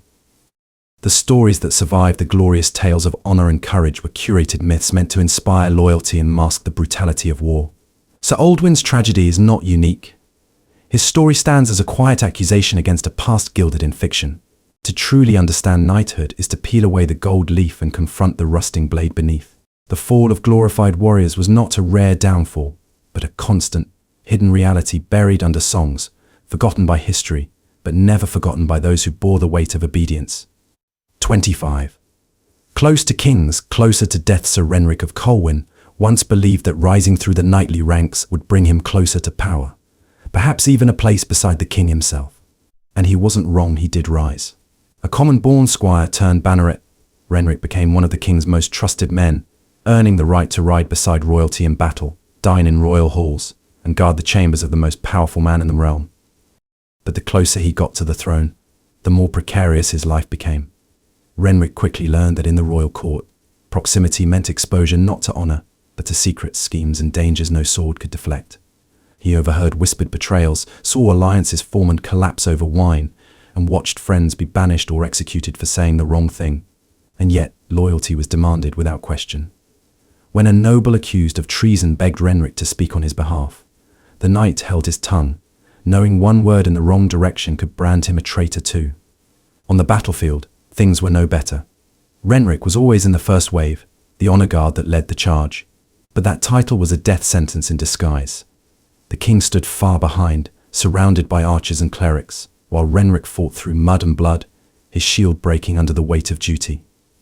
He took wounds not meant for him, killed men whose names he'd never know, and each time he returned alive, he was greeted not with gratitude but with expectation. Next time you'll do it again. And when the political tides turned, and the new queen distrusted her husband's old war dogs, Renric found himself quietly retired, not with land, nor title, nor pension, but with silence. One winter's morning, a messenger arrived with a sealed letter. His service was no longer required. That very night, assassins came for him. His body was never found, only his bloodied cloak discovered near the city gates. The king never inquired. Being close to a king may seem like a dream, but for many knights, it was more of a curse than a reward. Royal favor was fickle, and in a world ruled by paranoia and power plays, knights like Renric were expendable pawns in a much larger game. The illusion of trust masked the reality of danger. To guard the crown was not merely a matter of skill, it was a test of silence, submission, and survival. Knights became witnesses to royal sins they could never speak of, enforcers of justice they knew was unjust, and ultimately sacrifices that the throne would forget as easily as yesterday's meal. So while tales may praise the knight at the king's side, they rarely mention the sword always hanging over his neck. 26. Not all knights had horses. Sir Aldred was known across 3 counties not for his valor or skill, but for an unusual reason. He was a knight who walked. No majestic steed, no thunderous gallop into battle, no warhorse adorned in polished barding. Aldred fought every battle on foot. When villagers first saw him approaching in his dusty boots and dented mail, they assumed he was a mercenary or even a squire gone rogue. But he wore the sigil of the king, and his knighthood was legitimate, earned through blood and unwavering grit. The truth was harsh. Horses, especially war-trained destriers, were outrageously expensive. To raise one required years of careful breeding, training, and feeding. A single charger could cost more than a knight's yearly stipend. Nobles and wealthy lords often gifted horses to their chosen champions, but Aldred, landless, sponsorless, and orphaned from the age of 9, received no such favors. His knighthood was awarded after leading a suicidal flank that turned the tide of battle, but no reward followed. The lords clapped, the banners waved, but no purse changed hands. Glory, it turned out, did not pay the stable master. And so Aldred marched. He followed his lord's army across blistering fields and icy roads, his feet blistered, his legs sore before every battle even began. In combat, he couldn't charge or retreat swiftly. While others trample foes beneath hooves, Aldred fought in the mud, eye to eye with death. In tournaments he was mocked. A knight without a horse is like a king without a crown, they jeered. But he kept swinging his sword, kept surviving, outlasting many who mocked him. His horseless state eventually became legend, told in hushed voices and cynical songs. Children called him the grounded knight. But those who fought beside him told a different story, a tale of a man who never fled, whose feet never faltered, who proved that knighthood wasn't about the beast beneath you, but the will within you. The image of a knight galloping across a battlefield on a noble steed is one of the most enduring myths of the medieval world. But for many knights, this was fantasy, not fact. Horses were not standard issue, they were luxury assets, often reserved for the well-connected and well-funded. A knight without a horse faced battle with a massive disadvantage, not just physically, but symbolically. In a world where appearances meant everything, to fight on foot was to be seen as lesser, regardless of courage or competence.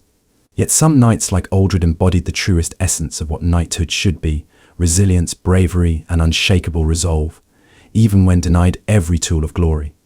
Their stories remind us that not all heroes rode into history, some simply walked through it, step by painful step.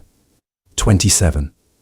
Dark secrets behind oaths of honour. In the candlelit hall of Lord Everwin's keep, young Sir Reynald knelt, with his hand upon a rusted sword, swearing an oath of honour that would bind him for life.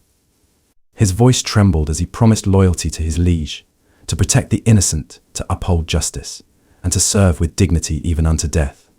Around him, elder knights stood like statues, their faces solemn but unreadable, as though they had once spoken these same words and now carried invisible weights on their shoulders. Reynald believed he was becoming something noble, something sacred. What he didn't know, what none of the young squires were told, is that the oath was a mask for a darker truth.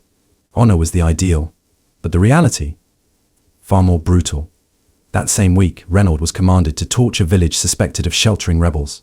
Women wept, children screamed, and as the roofs went up in flames, Reynald stared at the firelight dancing on his polished gauntlets.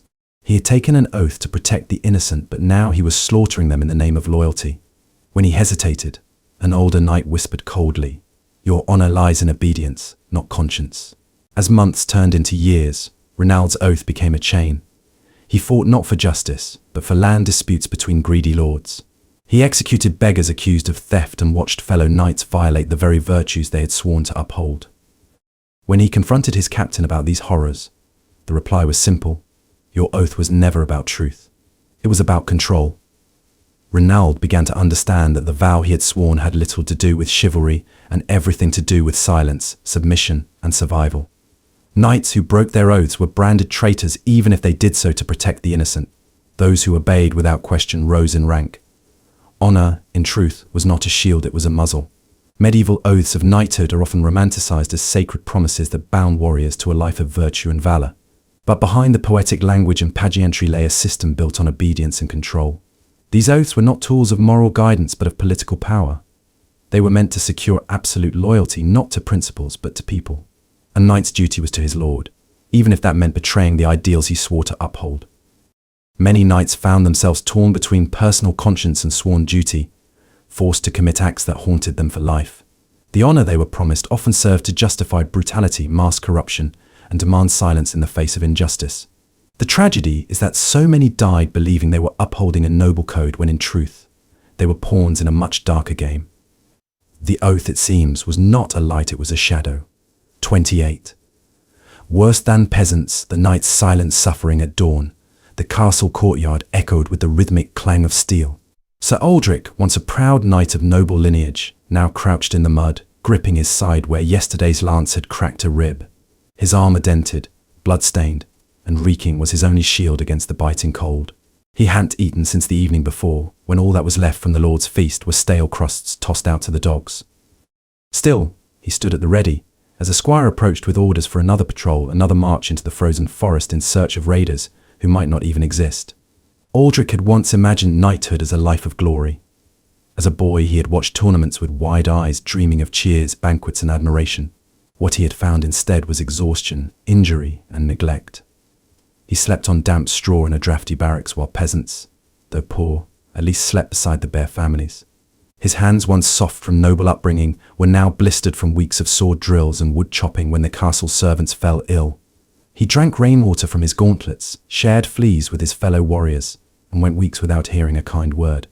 Despite the songs sung of knights, they were not cherished once the wars were over. When peace came, Aldrich received no pension, no gratitude, only a polite nod from the steward and the slow realization that his usefulness had expired. Too injured for labor and too poor to rest, he wandered the countryside in his rusted mail, begging for shelter. More than once he was turned away by peasants who feared him or resented his former power. He, who had once fought for kings, now sat beside beggars and shared their hunger. We tend to imagine knights as the elite armored, respected and revered. But the harsh truth is that many knights suffered lives more grueling and uncertain than the peasants they were sworn to protect. While peasants toiled under back-breaking labor, they still had homes, families, and some semblance of community. Knights, by contrast, were often isolated, trapped by duty, discarded when peace made them irrelevant. Knighthood was not a guarantee of comfort. It was a life of endless campaigning, festering wounds and fading honor.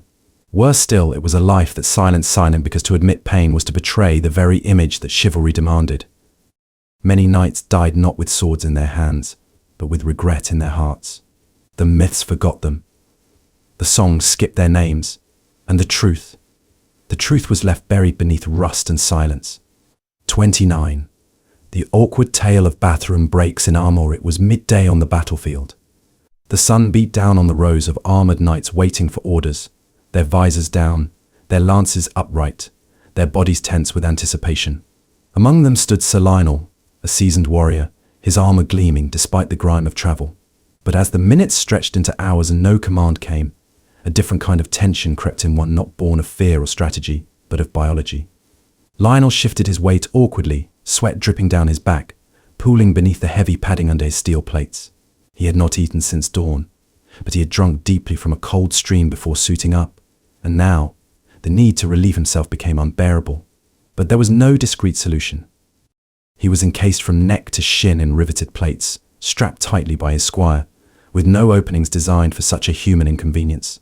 In theory, a knight could ask his squire to help him disrobe.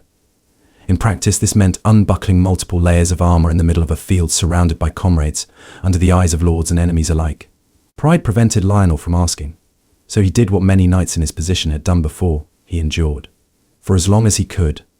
When the urgency became overwhelming, Lionel, his face flushed with shame, retreated behind a bush under the pretense of inspecting his saddle. There, in the most undignified manner possible, he attempted to partially remove his greaves and padding. But the process took time, and the clumsy maneuvering caused a clatter of metal. A nearby squire glanced over with a puzzled look. Lionel, in full armor, crouched in discomfort, muttered a curse under his breath as the cold wind bit his exposed skin. Moments later, a trumpet sounded. Battle was about to begin. Lionel rushed to reassemble himself, fastening belts and plates with shaking hands, hoping no one would notice the embarrassing delay. He charged into combat not with a full heart, but with damp padding and burning humiliation. Chivalric tales never mention this side of knighthood. They speak of valor, tournaments, oaths of loyalty, but never about how a fully armored man was supposed to use the bathroom. Yet this mundane problem was a daily reality. Medieval armor was not designed with convenience in mind. Once suited up, a knight often stayed encased for hours. In battle, fear and urgency took precedence, and bodily needs were simply ignored or endured until dignity gave way. This awkward tale isn't merely about bathroom breaks. It's a symbol of the broader truth that knights, for all their glorified status, were still human. They sweated, they suffered, they squirmed with discomfort just like any other man. The romanticized image we hold of gallant warriors galloping into battle ignores these grim, messy, and frankly embarrassing aspects of their lives. Being a knight wasn't just dangerous, it was deeply inconvenient. And the armor that was supposed to protect them from blades, it couldn't protect them from nature. 30. When the sword broke and so did hope, the clang of steel echoed across the smoky battlefield, a chaotic symphony of war cries, hooves and the sickening thud of flesh meeting iron. Among the fray rode Sir Edric, his banner once proud, now caked in mud and streaked with blood. His breath came in short bursts beneath his helmet, fogging his vision. Yet his hand held firm to his sword, the same blade that had seen him through skirmishes in the north and duels in the king's court. It had been passed down from his father, and his father before him, a symbol of his lineage, his honor, his right to stand among the knighted. But on this day, honor would meet its cruelest test. Edric faced a foe larger than he, A mercenary with a rusted axe and no coat of arms, no title, no code. Just brute strength and fury. Their weapons clashed with the force of desperation. Edric parried once, twice, then swung with all his might, and in that moment fate betrayed him. A sharp crack, and his father's sword, snapped cleanly at the hilt. Time slowed. Shock rippled through his limbs before fear took hold. He stumbled back, holding nothing but the jagged stump of a blade. The mercenary's sneer deepened, his axe raised high.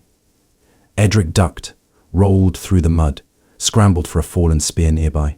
But his movements were sluggish, weighed down by armor and panic. He managed to dodge the first blow. The second carved into his pauldron. Sparks flew. Pain bloomed. And for the first time in all his years of training, Edric no longer fought like a knight, he fought like a frightened man clawing for survival. He survived the battle, barely. But the break was not just in his weapon, it was in his spirit. Back at camp, his squire tried to comfort him, offering replacement swords, polished and sharp. But Edric refused them all.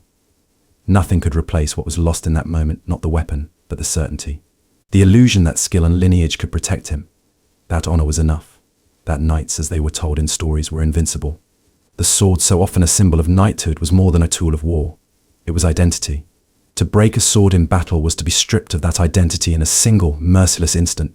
And unlike the tales told in tapestries and taverns, such moments did not end with triumphant recoveries or heroic improvisation.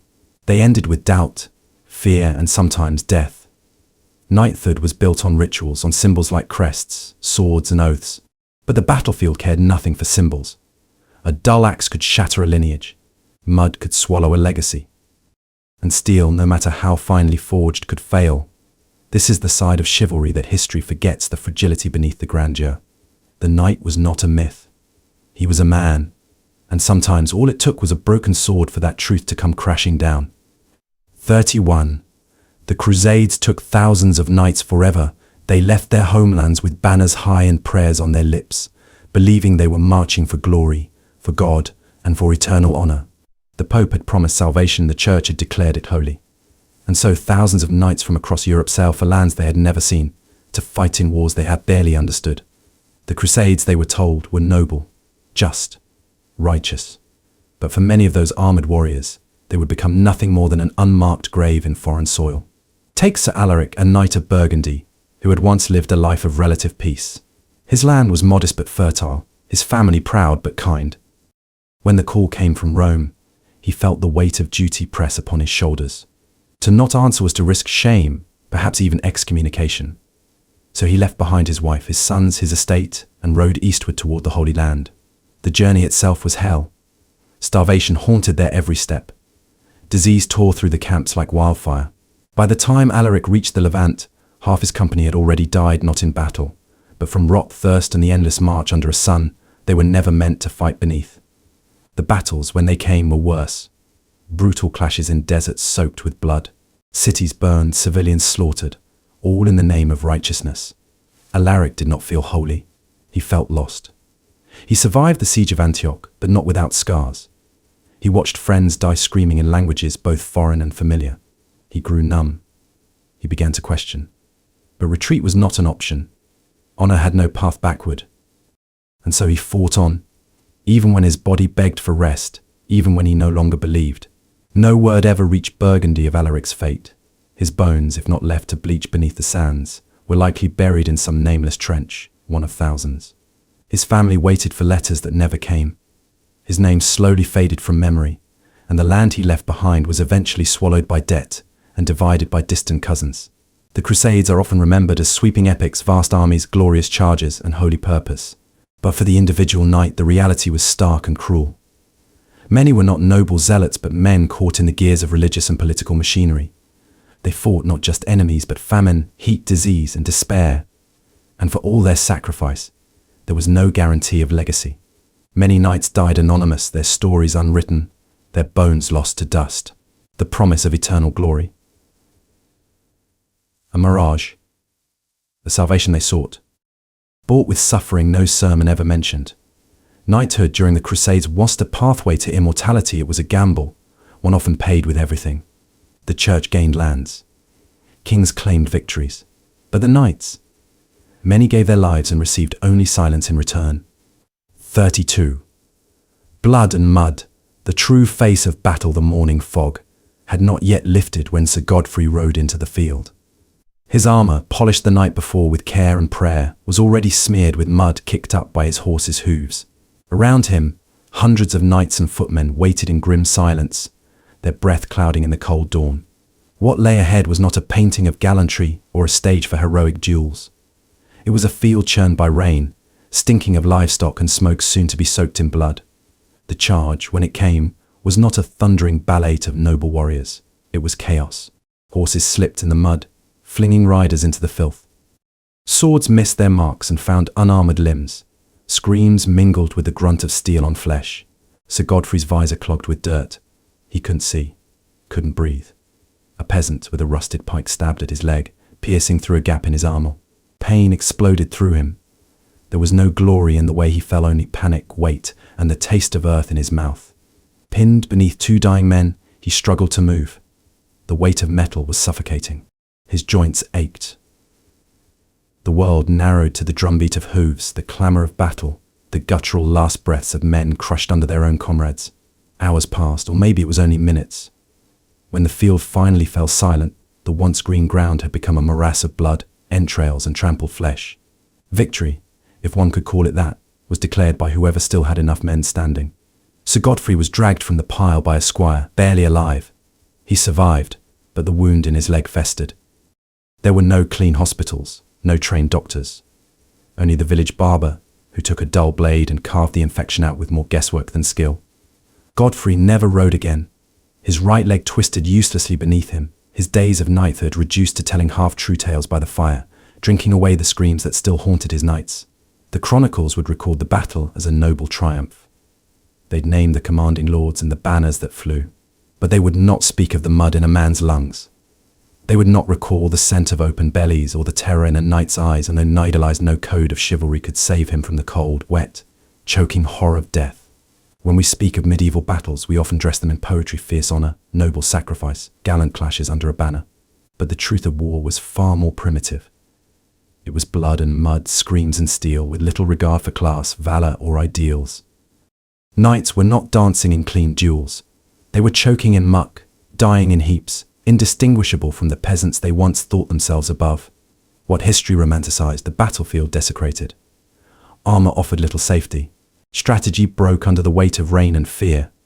And when the carnage ended, there was no audience to applaud, only the crows, and the quiet sobs of the broken. The true face of battle was not carved in marble, it was smeared across the fields in gore and filth. And too often, those who saw it never returned whole, if they returned at all. 33.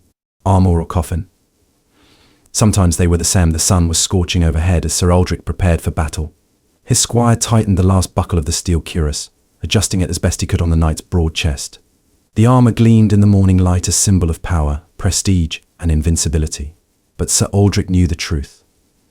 This suit, heavy and confining, felt less like a shield and more like a tomb.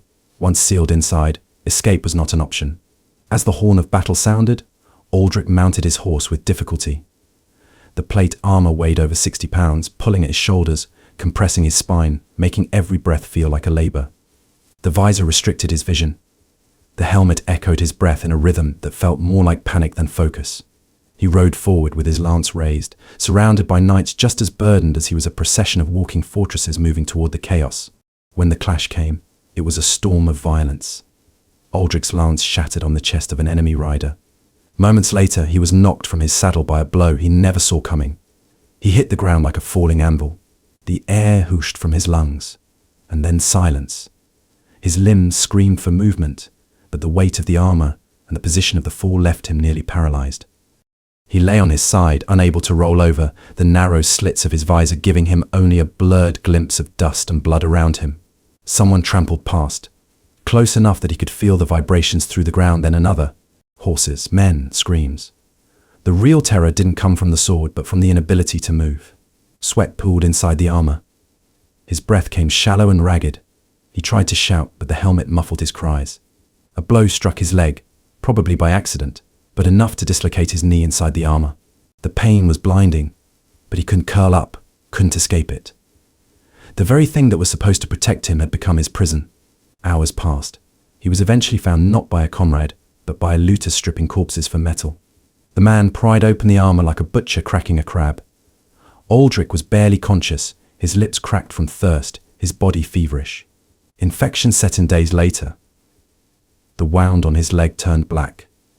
The surgeon, if one could call him that, decided amputation was the only option.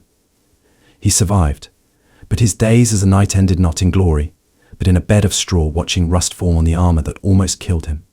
Armor is often romanticized as the knight's ultimate protection, a technological marvel of the medieval age. But in many cases, it was more coffin than shield. Once inside, a knight was slow, blind, and nearly helpless if unhorsed. Falling down didn't just mean injury, it could mean death by suffocation, trampling, or sheer immobility. There were no quick release straps, no modern conveniences.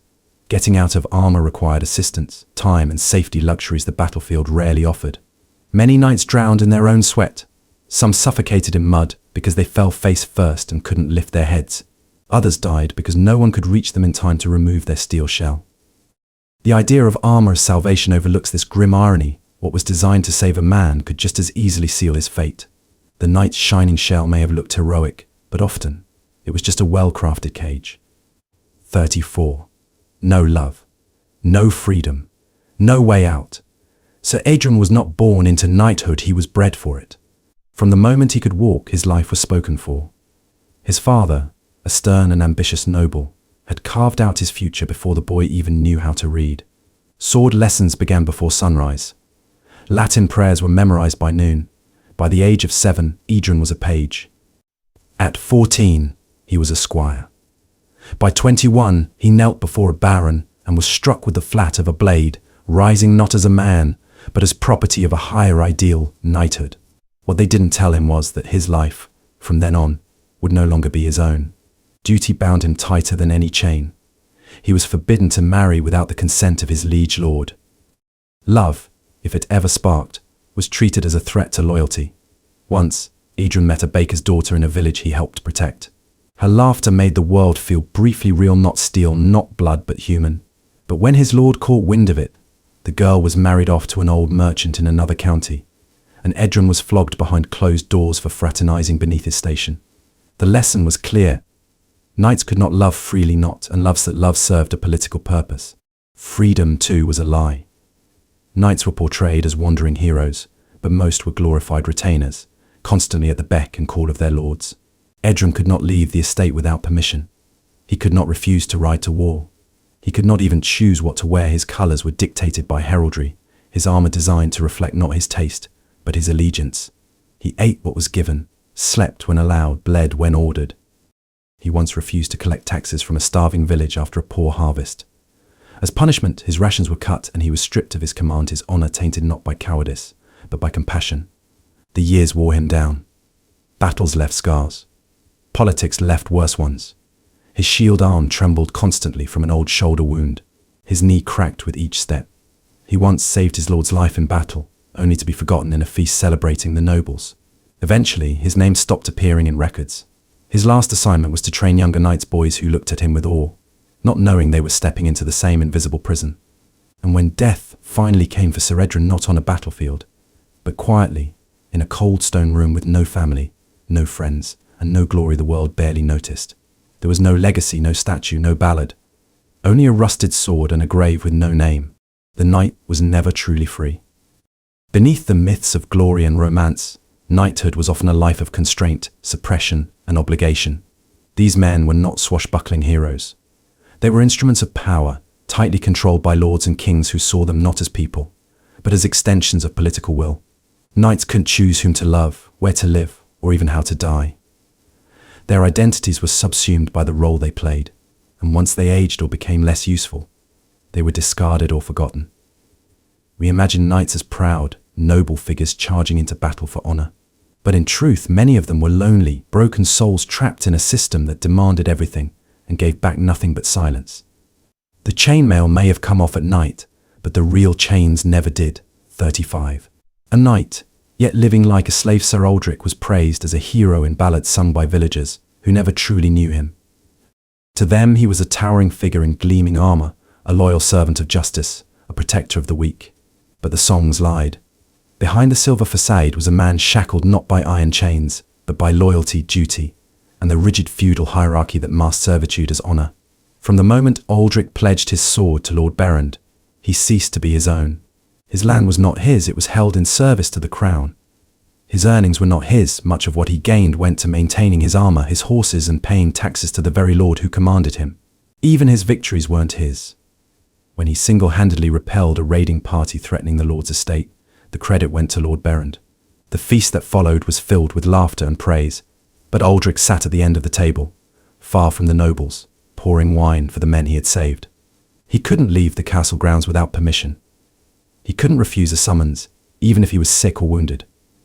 Once, during a bitter winter, he was ordered to ride 3 days through frozen fields to deliver a letter, not a cry for help or a treaty, but an invitation to a wedding. When he collapsed from frostbite upon returning, the castle physician treated him with disdain, warning him not to shame the order with weakness.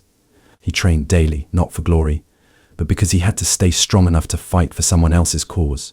He was sent to crush peasant revolts, men not unlike his own kin, with no choice in the matter. If he hesitated, he risked being stripped of his title, branded a traitor, or worse, imprisoned. The sword in his hand felt less like a weapon of honor and more like a leash.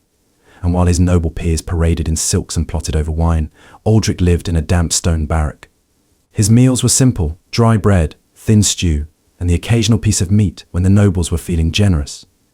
He bore the title of Sir, yet lived little better than the servants who polished his boots.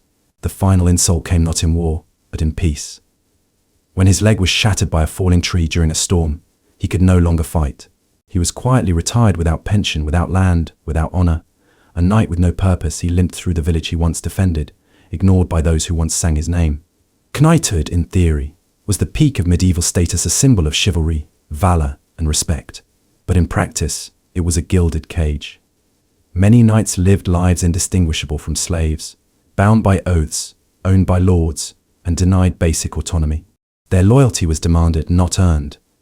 Their sacrifices were expected, not celebrated.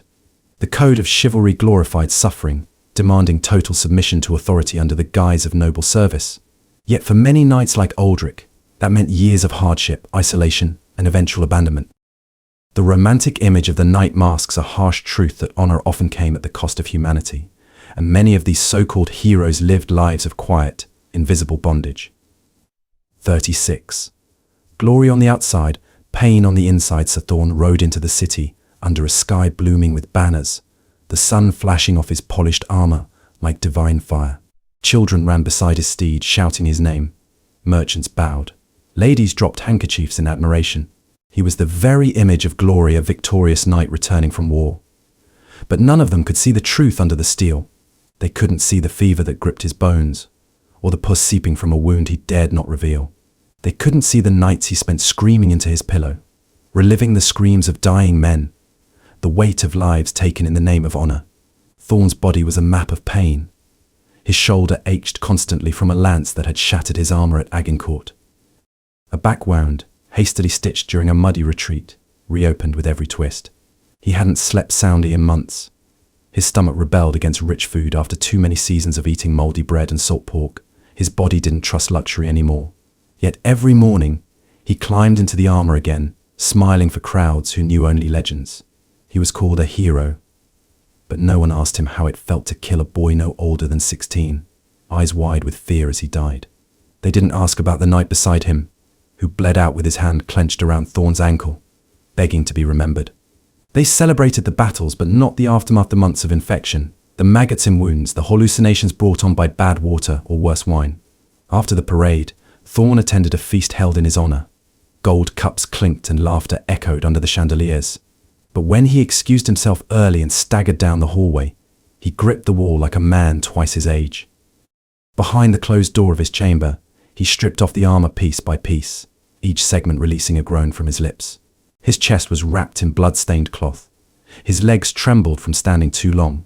He collapsed into bed, but sleep never came, only memories. He was alone. The squires who cheered him feared the madness in his eyes. The nobles praised him, then gossiped behind fans about how unwell he looked. There was no healing, no peace. Just more battles, more expectations, more scars. The image of a knight is one of grandeur, gleaming armor, gallant deeds, and eternal honor. But inside that armor, many knights bore wounds that never fully healed, both physical and emotional. Glory was a public illusion, pain was a private companion.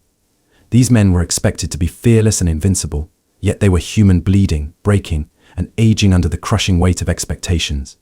Knighthood didn't permit vulnerability. To admit suffering was to invite shame. So, knights like Sir Thorn learned to suffer in silence, smiling through cracked ribs and haunting memories, wearing their pain like a second layer of armor. Their bodies became tombs for unspoken agony, and their stories, when told, were always too polished, leaving the true cost of glory forever buried beneath the surface. 37. Fame came with blindness, lost limbs, and scars. Sir Aldrich was once the name every village bard sang of, the knight who held the mountain pass alone for 3 days, whose sword carved a path through enemy lines like fire through dry wheat. His fame spread like wildfire. Peasants whispered his name as if it were a spell. Nobles raised goblets in his honor. Young squires begged for the chance to polish his boots, dreaming they might someday wear his mantle. Yet when Aldrich finally returned from his last campaign, the crowd fell silent, not from reverence, but from shock. The man before them was barely recognizable. His left eye was gone, a ragged scar stitched where vision once was. His right leg dragged, a crude wooden crutch supporting what remained of a knee shattered by a siege catapult. His once proud sword arm hung limp at his side, severed nerves leaving it useless. Fame, it turned out, had come at the cost of everything that had once made him legendary. Still, Aldrich smiled through cracked lips, bowed his head stiffly to the lords, and muttered rehearsed words of loyalty to the king who had sent him into fire again, and who now looked past him like he didn't exist. Back in his manor, Aldrich lived among relics of his youth, trophies, crests, painted shields that once made hearts beat faster. But they were just echoes. His nights were filled with the ringing of ghostly war cries and the phantom pain in limbs no longer there. Servants pitied him in silence. The villagers who had once hailed him now avoided his gaze. To them, he was no longer the hero, he was a cautionary tale. He tried to train new squires, but they grew restless under the tutelage of a crippled man. They wanted the Aldrich of stories, not the one who grimaced with every step. At feasts, nobles would call for tales of his victories, laughing over meat and wine while he recounted them like someone reading another man's life. Because that was the truth. The Aldrich they praised was a ghost, and he, the living man, was what remained when glory had moved on. The stories of knights often end at the moment of triumph, with banners high and the crowd roaring. But what comes after the last charge, after the final cheer fades? For many, like Sir Aldrich, fame came with a brutal cost, wounds too deep for the flesh to hide and memories too raw to forget. Blindness, broken bodies, and bitter solitude were not the exceptions, they were the inheritance of the so-called fortunate survivors. The world craved heroes but abandoned the broken. In a society that worshipped strength, there was no room for the maimed, even if their pain had earned the peace others now enjoyed. Aldrich's story is not just a tragic footnote, it is the truth behind the illusion. For every knight who stood tall on the battlefield, there were countless others who stumbled away, carrying their fame like a crown of thorns. 38. Not every knight was a Lancelot. Sir Reynard was not the kind of knight ballads were written about. He did not have golden hair that caught the sun, nor a smile that charmed noble ladies. He did not slay dragons or win tournaments in dramatic fashion. What he had instead was scars, deep ones on his face, older ones in his heart, and a reputation that never quite shone like those of the storybook knights. Born of minor nobility with no grand patron to elevate him, Reynard clawed his way into knighthood through years of service as a squire to a cruel baron who beat him more than he trained him. His armor was second-hand, his horse skittish and underfed, and his sword dulled at the edges. In battle, he survived more out of grit than gallantry, more by knowing when to duck than by charging in with bravado. While others sought honor, Reynard sought not to die. He was often overlooked during war councils, scoffed at by more glamorous peers, and entirely forgotten during celebrations. He fought in the mud while they toasted each other under silk tents. Yet Reynard was the one who pulled a wounded squire from beneath a collapsed palisade while flaming arrows rained down. He was the one who volunteered for the night watch when no one else wanted to stand in the cold. He never betrayed an oath. He never broke rank. But still, no bard sang of Reynard the dutiful. He was simply there, reliable, unremarkable, and when peace came he was given neither land nor praise, only silence. Years later, young knights would pass him on the road, not knowing the man with the limp and cracked shield had once saved an entire flank by holding a pass no one else dared defend. They wouldn't know, because history does not remember men like Reynard. It remembers Lancelot's charming, noble, adored. But the truth is, most knights were not Lancelot. They were Reynard, uncelebrated, unloved, fighting not for glory, but simply because they had no other choice. For every legendary knight draped in romance and honor, there were dozens more whose stories vanished into the dust. These were the men who bore the same weight of armor, fought the same battles, and faced the same horrors yet were never remembered. The myth of knighthood has long been shaped by dazzling heroes and dramatic quests, but that version of history is dishonest. Not every knight was brave in the way stories demand. Not every knight was noble, handsome, or blessed with opportunity. Many were tired men with bent backs, dirty fingernails, and broken dreams, yet they endured. And perhaps there is more honor in that than in 100 tales of polished champions. Sir Reynard reminds us that real courage often lies far from the spotlight, in quiet acts of loyalty and survival that no one ever applauds. 39. Forced marriages and the knight's fate. Sir Thorn had never dreamed of love. As a second son of a minor lord, he had always known his path was forged not by choice but by duty. He was sent to the training yard at the age of 7, raised to wield a sword long before he understood the weight of a vow. Knighthood was not his passion, it was his obligation. And when he returned from his first real campaign, battered and weary, his reward came not in gold or titles, but in an arrangement inked behind closed doors, a marriage contract. The bride, Lady Eveline, was the only daughter of a powerful, aging duke whose alliance the crown desperately needed. She had been raised for a political union, not affection. When she met Thorn, her eyes did not soften. She bowed politely, exchanged rehearsed words, and resumed staring past him into a future she could not escape. The wedding was lavish, attended by nobles and envoys, but beneath the silks and banners was a silence heavier than steel. Two strangers, bound by duty, not desire. Married life was no reprieve. Eveline lived in a separate wing of the keep, spending her days in embroidery and music, her nights locked behind carved oak doors. Thorn returned to the war front often not for glory, but because the battlefield felt less confining than his own home. They rarely spoke. They had no children. At court, whispers floated like smoke that Sir Thorn was a failure of a husband, that Evelyn was cold as ice, that theirs was a cursed match. But in truth, both were victims of the same game. For knights, love was never a promise. Marriage was not a reward for valor, but a weapon of politics. They were married off to secure lands, to cement treaties, to appease lords or curry favor with royalty. Consent was irrelevant. Emotion was optional. A knight could kill in battle, command men with courage, and still have no say in whom he would call his wife. In the case of Sir Thorn, his fate was sealed not on the battlefield, but in a council room lined with scrolls and greed. The romanticized image of a knight winning the hand of a fair lady through gallantry and devotion is little more than poetic fiction. In reality, marriage was rarely about love, especially for knights. Their bodies were trained for war, and their futures handed over to political ambition. Many were traded like pawns, their lives bound by contracts that served dynasties, not hearts. These forced marriages were often cold, lonely, and quietly tragic. A knight might find more intimacy with his horse than with his bride. While poets sang of passion, real knights endured emotional isolation behind stone walls, living with partners they barely knew, or worse, partners who resented them. Their honor required obedience, their oaths demanded silence, and their hearts, if broken, were no concern of the crown. Sir Thorn's story is not unique. It is a glimpse behind the veil of chivalry, a reminder that the knight's fate was not always chosen with a sword, but with a sword was. 40. Knights died younger than peasants. Sir Edric was only 30 when he died. At his funeral, his weathered helm was placed atop the stone slab, its visor dented from years of brutal combat. Villagers lined the path, eyes wide with awe and sadness.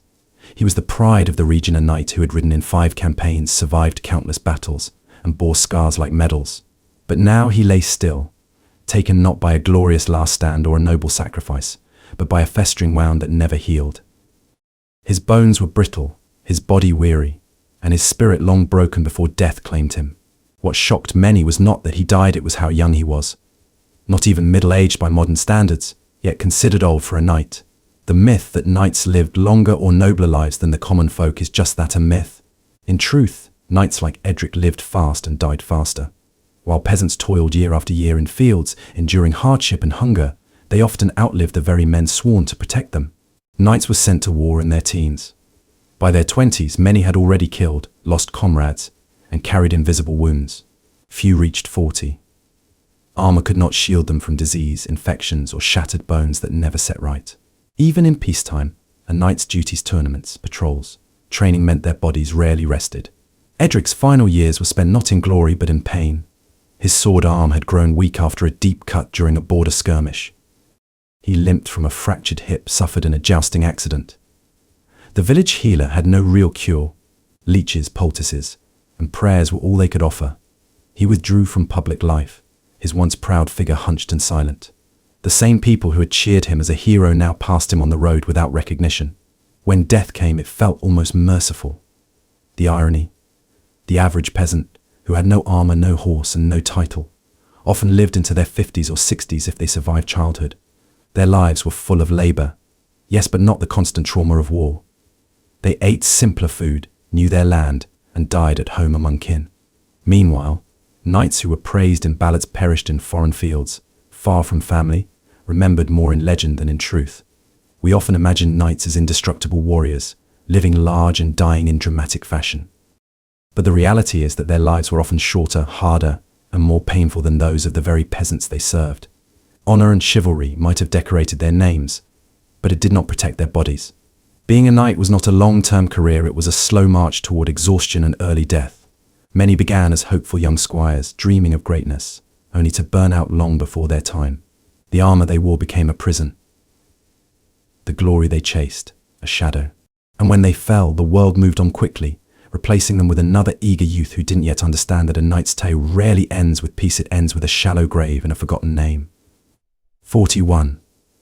The night before battle, terror no one amidst the stars hung silently above the field like distant, indifferent eyes. Beneath them, Sir Aldwin sat on a worn log, staring into the flickering campfire. Around him, dozens of knights did the same, sharpening blades, whispering prayers, sipping wine with trembling hands. No one spoke of fear, yet it clung to the air thicker than smoke. Tomorrow they would charge into battle against an enemy just as skilled, just as desperate, and everyone knew not all of them would ride back. Aldwin's armor lay beside him, glinting faintly in the firelight, cold and unfeeling. He had spent hours polishing it earlier, not out of pride, but anxiety, something to do with his hands. Now that it was ready, there was nothing left to distract him. His stomach churned. He thought of his wife, heavy with child, and the promise he made to return.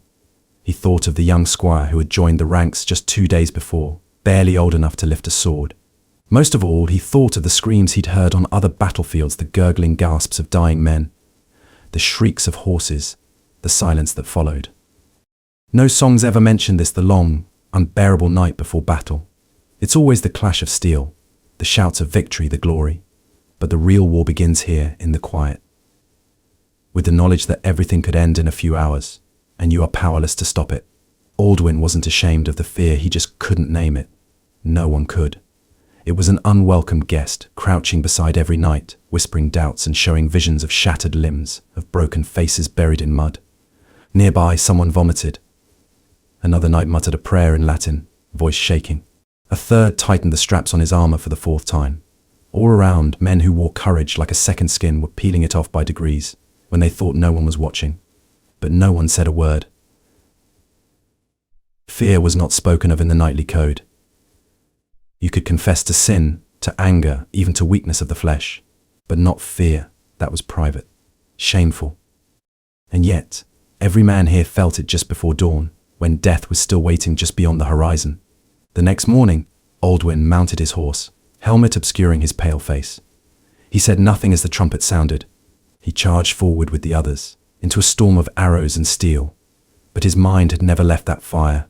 That night, when all the courage in the world could not silence the thudding truth in his chest, he was terrified. History often romanticizes knights as fearless heroes, but the unspoken truth is far more human. The night before battle was not filled with bold speeches or gallant laughter. It was a long, excruciating vigil. Beneath the titles and armor were men, terrified of dying in mud and agony, clinging to fragments of hope. What makes courage meaningful is not the absence of fear, but action in spite of it.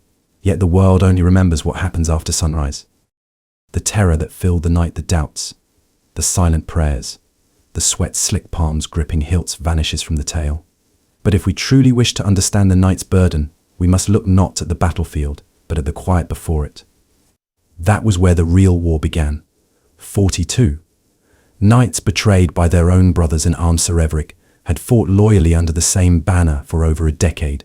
Through mud-slick campaigns, border skirmishes, and winter sieges, he had bled beside his brother's men he had once trusted more than bloodkin.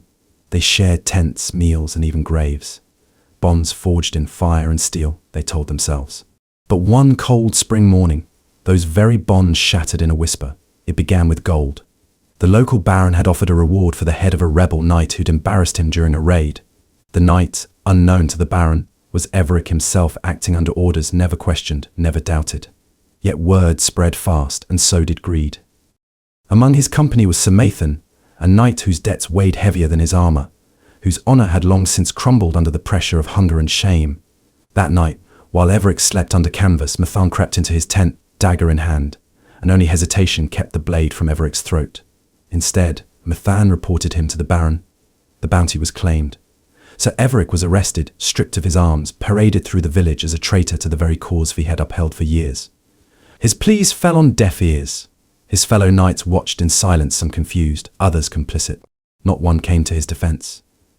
Brotherhood turned to betrayal without a single sword drawn.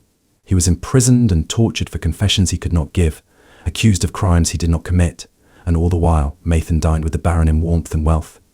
Betrayal among knights was not as rare as tales suggest. Chivalry was a code, yes, but it was not armor against jealousy, desperation, or ambition. In times of scarcity, when lords rewarded informants and punished failures with public disgrace, even the most sacred bonds could be broken. Loyalty was a virtue until it conflicted with survival, and survival often won. Sir Everic was eventually released, not through justice, but boredom. The baron had grown tired of the spectacle. He was left penniless, disgraced, and alone. His name erased from song and story. Mathan lived longer, but not better. Rumors of his betrayal followed him like a shadow, and in the end, he died not on the battlefield, but in a tavern gutter, his throat slit by a squire seeking vengeance. The myth of knightly camaraderie paints a noble picture of unwavering loyalty and shared purpose. But real life beneath the banners was far messier. When power, gold, or even mere survival entered the equation, betrayal could blossom even in the tightest circles. The tragedy lies not just in the act itself, but in the silence that follows it. For many knights, the greatest wounds didn't come from enemy blades, but from the quiet, calculated choices of those they once called brothers. Honor was a currency that could be spent and sometimes sold. And when it was, it left scars no armor could shield. 43. No dreams, just orders to die. Aldrich once dreamed of glory. As a boy, he carved wooden swords and imagined himself charging into battle, a shining figure against a backdrop of banners and triumph. When he was finally knighted, he stood tall, heart swelling with pride, his family watching from afar, believing he had risen to something noble, something grand. But no one told him that knighthood, more often than not, meant becoming a pawn, not a hero. His first campaign crushed the dream quickly. Aldrich, barely 19, was sent not to defend the realm, but to enforce a land seizure. A local village had failed to pay taxes, and their punishment was brutal: burn their stores, scatter their livestock, and execute any resistance. These were not enemy soldiers, they were hungry peasants. Aldrich hesitated when he saw a woman clutching a child, trying to shield him from a soldier's blade. The commander barked at him, no mercy, just orders. So he obeyed. He closed his eyes, swung his sword, and buried that moment deep in his soul, hoping to forget it. But it didn't end there. Every mission was the same: enforce, crush, obey. Fight for the whims of lords who never bled, never rode beside them, never even remembered their names. If Aldrich disobeyed, he risked not just his knighthood, but his life. Deserters were hanged. Those who questioned were silenced. The code of chivalry sounded beautiful in verse, but in practice, it bent to the will of power. There was no room for dreams, only commands. Aldrich watched comrades fall not for valor, but for someone's ambition. A disputed border, a noble's insult, a marriage dowry, any excuse for bloodshed. He realized, too late, that he was less a protector of the people and more a weapon wielded by the highest bidder. And when he finally dared to speak up, to challenge a campaign against another unjust war, he was branded a coward. His sword was taken, his title stripped, his name erased from the rolls. He lived the rest of his life as a ghost in the countryside, broken by the weight of things he had done not out of hate, but out of duty. He had become a man who followed orders, and in doing so, had lost his dreams, his honor, and any chance of peace. The romantic image of knights as noble, independent warriors collapses when faced with the grim reality of feudal power. Most knights were not free men, they were bound to the commands of those above them, often forced to commit unspeakable acts for causes they didn't believe in. Disobedience wasn't brave, it was suicidal. The true tragedy is not just the violence they inflicted, but how many of them died inside long before their final breath. Their dreams of glory were sacrificed at the altar of obedience, and for many, the only reward for loyalty was a nameless grave and a soul that never healed. 44. The lonely soul inside the steel suit sat motionless beneath the flickering torchlight, the steel plates of his armor echoing every small movement like a whisper in a tomb. No one saw his eyes beneath the helmet. No one heard the shallow breaths trapped inside that metal cage. From the outside, he looked powerful, invincible even. A knight, a symbol of honor, of protection, of strength. But inside that armor was not a hero. Inside was a man named Sir Elland, and he hadn't truly felt human in years. Every morning began the same. Squiring boys strapped heavy plates to his body while noble lords barked orders. He could no longer dress himself, or even relieve himself without help. The armor made him feel less like a man and more like a tool and object to be used. Children stared at him in awe, but no one dared speak to him as a person. He became a walking myth, a cold emblem of war. Conversations passed around him, never to him. The silence began to gnaw at him, not on the battlefield, but in the camps, in the lonely corners of castles, and in the dark hours before dawn. He tried once, years ago, to speak of this. He confided in a fellow knight, saying how the armor, once a badge of pride, now felt like a prison. The other knight laughed and slapped him on the back. "That's what makes us strong," he said. "We're not meant to feel." But Elland did feel. He felt the ache in his bones from years of carrying metal. He felt the weight of watching friends die in armor that offered no comfort. He felt invisible. He had a mother he hadn't seen in a decade. A woman he once loved, who grew tired of writing letters to a man who never came home. He wondered sometimes if they would even recognize him without the steel, or if he still existed at all, beneath the mask and the myth. On the battlefield, he moved like a storm, fearless, brutal, effective. But when the swords stopped clashing and the banners fell, no one came to sit beside him. No one asked how he was. His victories were celebrated, but never his survival. They praised the armor, not the soul it concealed. In time, Sir Elland began to dread not death, but life. A life of endless marching, hollow glory, and suffocating silence. He would lie awake, staring into the blackness inside his helmet, wondering who he was without it, and if anyone would care. The image of the knight as a symbol of grandeur and bravery is powerful, but deeply incomplete. Beneath the armor was often a man burdened with isolation, with emotional silence, and with a profound sense of being unseen. Armor protected the body but imprisoned the soul. Knights were not just warriors, they were human beings trapped in roles too heavy for the heart to bear. The loneliness they endured was not romantic, it was soul-crushing. In glorifying the steel, we forgot the man. And many of those men died long before the sword struck, buried under metal, forgotten by the world they once swore to defend. 45. Knight survival. Mostly just dumb luck, Sir Aldrich was known across the Shire as a hero of many battles. People whispered tales of his fearless charge at Wymes Valley, of how he single-handedly broke the enemy line at the siege of Brelgate. His armor was battered, his shield nicked and scorched, and his sword dulled at the edge, but his name gleamed with glory. Children played at being him, merchants toasted to him, and lords proudly counted him among their vassals.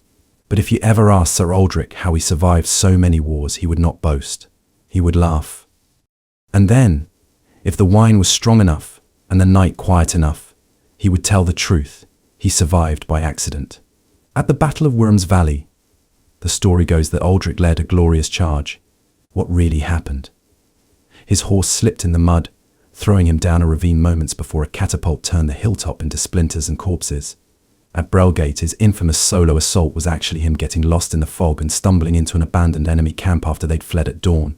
His fame was forged by miscommunication, luck, and other men dying where he happened not to be. Once he was sent as part of a flanking unit in a mountain pass. A sudden avalanche crushed the rest of company. He had lagged behind because his boot strap snapped. Another time, a poisoned arrow meant for him struck the man beside him, whose name Aldrich never got to learn.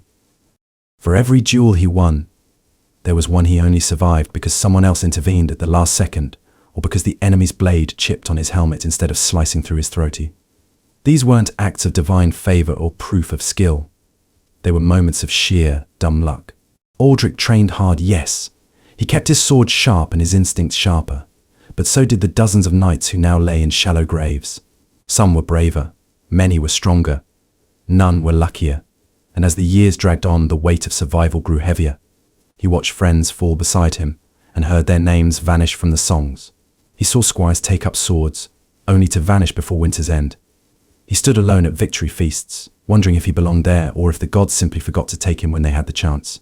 He tried to retire once, but lords wanted legends, not tired men with haunted eyes. So they sent him to fight again. And again. Each time, he went not with courage, but with resignation, knowing that one day, his streak would end not because of failure, but because fate would finally look away. The myth of the invincible knight is seductive. We like to think those who survive battle do so because of honor, valor, or skill. But history is littered with names that were never remembered, names of knights who fought just as fiercely but died because they stood 2 feet too far to the left, or because a rusted buckle failed. Survival on the battlefield was rarely about heroism. More often it was about random chance. The arrow missed. The horse slipped. The enemy blinked. Behind every legendary knight there is usually not divine providence or unshakable skill, but a string of accidents that others didn't live to witness. The truth is, many knights didn't survive because they were better. They simply didn't die yet. 46. When the cheers faded, so did their lives. The great hall had once thundered with applause. Sir Renfrew, wrapped in glory and polished steel, stood tall before the king, bathed in candlelight and the warm roar of the crowd. After the Battle of Alnwick, he had returned with his armor dented, his sword bloodied, and a banner in hand that once belonged to the enemy's commander. Bards sang of his bravery, maidens cast garlands at his feet, and the nobles toasted his name with overflowing goblets. For a brief moment, he tasted what every knight dreamed of: fame, admiration, and the illusion of immortality. But what followed was not triumph, it was silence. Months passed. The bards moved on to new songs. The nobles found new heroes. The king's favor turned cold. Renfrew, once hailed as the lion of the battlefield, now sat in the corner of the very same hall, unnoticed. The armor that once gleamed was pawned off to pay debts. His warhorse had been taken in exchange for a roof over his head. No new battles came. No new glory. Only the mundane routine of a man forgotten by the world he once bled for. He tried to serve as a captain in the city watch, but was dismissed as too proud. He tried farming, but his hands, once molded for a sword, trembled under the weight of a plough. His body ached from old wounds, his joints stiffened in the cold. And the dreams of comrades dying in the mud, screams echoing beneath his closed eyelids, haunted every restless night. There were no healers for the mind, no balm for a heart swollen with both pride and regret. One winter, he was found dead in a stable, clutching a tattered banner, the same one he'd taken from the enemy long ago. No monument was raised. No songs were sung. Just a nameless burial outside the chapel walls, as was common for the destitute. The myth of the night ends when the battle does, and what remains is rarely the tale we're told. For all the glory that surrounded knights in their prime, few histories speak of their ends. Medieval society glorified valor but offered little to those who survived it. There were no pensions, no therapy, no real support. Many decorated warriors ended up as beggars, mercenaries, or ghosts in forgotten corners of the kingdom. The cheers they once received were fleeting, and with their silence came a slow erasure of identity, purpose, and hope. Glory is loud, but its echo is short, and when that echo fades, so do the lives built around it. 47. Scars on their faces, not all were at Honourable Sir Brand, was a man marked by battle, his face a map of jagged scars that told stories far darker than any bard dared sing. Unlike the romantic image of a knight who earned scars through brave duels defending damsels or fighting dragons, Brand's wounds came from desperation, betrayal, and survival in a world where honour was often just a word. His first scar was from a drunken brawl with a fellow knight over a disputed coin. The blade wasn't raised for glory, but out of frustration and anger. Another came during a raid on a rebellious village, an enemy's desperate slash that left a permanent reminder of violence's randomness. The worst, though, was self-inflicted, in a moment of anguish after losing his lord and many comrades. Brand tried to take his own life, the jagged edge biting into his cheek instead of ending his pain. Behind those scars were nights haunted by regret and mornings spent trying to hide the mark from prying eyes. Villagers whispered, wondering if he was cursed or violent by nature. Fellow knights gave wary glances, unsure whether to respect or fear him. He carried the weight of these marks like a second skin, a testament not to heroism, but to survival in a brutal, unforgiving world. The truth is, not all knightly scars were badges of honor. Many were reminders of failures, mistakes, or moments when the knight was less noble than the tales suggest. Some scars came from treachery among allies, from drunken mistakes, or from the cruel hand of fate that gave no room for glory. For Brand, every scar was a lesson learned too late that knighthood was as much about enduring pain and shame as it was about courage. The idea of scars as honorable trophies romanticizes the harsh reality many knights faced. While some wounds did come from acts of valor, many were marks of human frailty, anger, fear, desperation, and survival instincts that defied the chivalric code. Scars could isolate a knight as much as they defined him, signaling a past filled with violence not just against enemies, but sometimes against himself and his comrades. This complexity challenges the simplistic narrative of noble warriors. Knights were flawed men, shaped by their choices and their hardships. Their scars told stories not just of glory, but of the shadows lurking beneath the shining armor, the messy, painful truths that history often chooses to forget. 48. Wounded knights were left to rot after the brutal clash at the fields of Dern. Sir Haric lay on the cold earth, his legs shattered by a heavy mace. The battlefield had fallen silent, save for the groans of the dying and the cawing of scavenging crows. His comrades had moved on, chasing victory or retreating to save themselves. But Haric remained, bleeding and helpless, his cries swallowed by the vast emptiness around him. No healer came. No friendly hand reached down. The warlords and commanders saw little value in a man who could no longer fight. Resources were scarce, and tending to the wounded was a luxury reserved for those who could still serve. Sir Haric, once a proud knight known for his fierce charges and unwavering loyalty, was left to rot among the dead and dying. Days passed. The pain in his shattered leg was unbearable, but it was the loneliness that crushed his spirit the most. Nights were cold, filled with the distant sounds of battle drums and the flicker of campfires far beyond his reach. The infection set in quickly: gangrene, festering wounds, and relentless fever. His armor, once a symbol of strength, trapped the stench and heat against his skin, accelerating his decline. When finally found by a passing patrol, Sir Haric was barely alive, a shadow of the man he once was. The local priest gave last rites, but it was too late for mercy. The wounds had won. Haric died alone, far from the pomp and pageantry that had once surrounded his name. The image of the noble knight dying honorably on the battlefield ignores a brutal truth. Wounded knights were often abandoned. Medical knowledge was limited, supplies were prioritized for the able-bodied, and survival was a harsh calculation. Many knights who survived the initial fight perished afterward, left to suffer in pain, infection, and despair without care. This abandonment highlights the cold pragmatism of medieval warfare. Valor meant little when it came to preserving life, especially if a man could no longer fight. Knights who fell wounded faced a slow, agonizing death, often in isolation. Their glory did not guarantee survival, and their suffering was a hidden tragedy behind the shining armor that history remembers. 49. Heroes or pawns of the crown. Sir Gawain was hailed as a hero after the Battle of Ravenmoor. His sword strikes were fierce, his courage undeniable. Townspeople cheered his name, and bards wove tales of his valor. But behind the scenes, Sir Gawain's story was less about glory and more about being a pawn in a ruthless game of power. The king, eager to expand his influence, dispatched Sir Gawain and his men to claim territories that belonged to rival lords. These missions weren't about defending the kingdom or protecting innocents, they were strategic moves in political chess. Gawain was given orders to raise villages, enforce harsh taxes, and quell rebellions with brutal efficiency. The people he fought against were not foreign invaders but subjects of the crown, often peasants who saw their homes destroyed and families torn apart. Gawain felt the weight of these commands but had little choice. Refusal meant dishonor, exile, or death. Each battle wasn't a chance for glory, but a reminder of his role as a tool wielded by the crown. He grew weary, his spirit fraying beneath the armor. The cheers that once lifted him felt hollow, drowned out by the cries of the innocent caught in the crossfire. After years of service, Sir Gawain retired, not with a chest full of riches or medals, but with scars on his soul and a quiet bitterness. The crown celebrated him publicly, but never acknowledged the toll it took. In the end, he was a hero, only on paper a pawn sacrificed for kings' ambitions. Knights are often painted as noble heroes defending justice, but many were little more than instruments of royal ambition. Their lives were controlled by kings and nobles who used them to enforce power, often at great human cost. The line between heroism and obedience blurred, revealing a harsh reality where knights served not ideals but agendas. Understanding knights as pawns rather than heroes challenges the romanticized image and reveals the complex, often tragic nature of their existence. They fought not for personal glory but to fulfill orders that sometimes contradicted the very virtues they were supposed to uphold.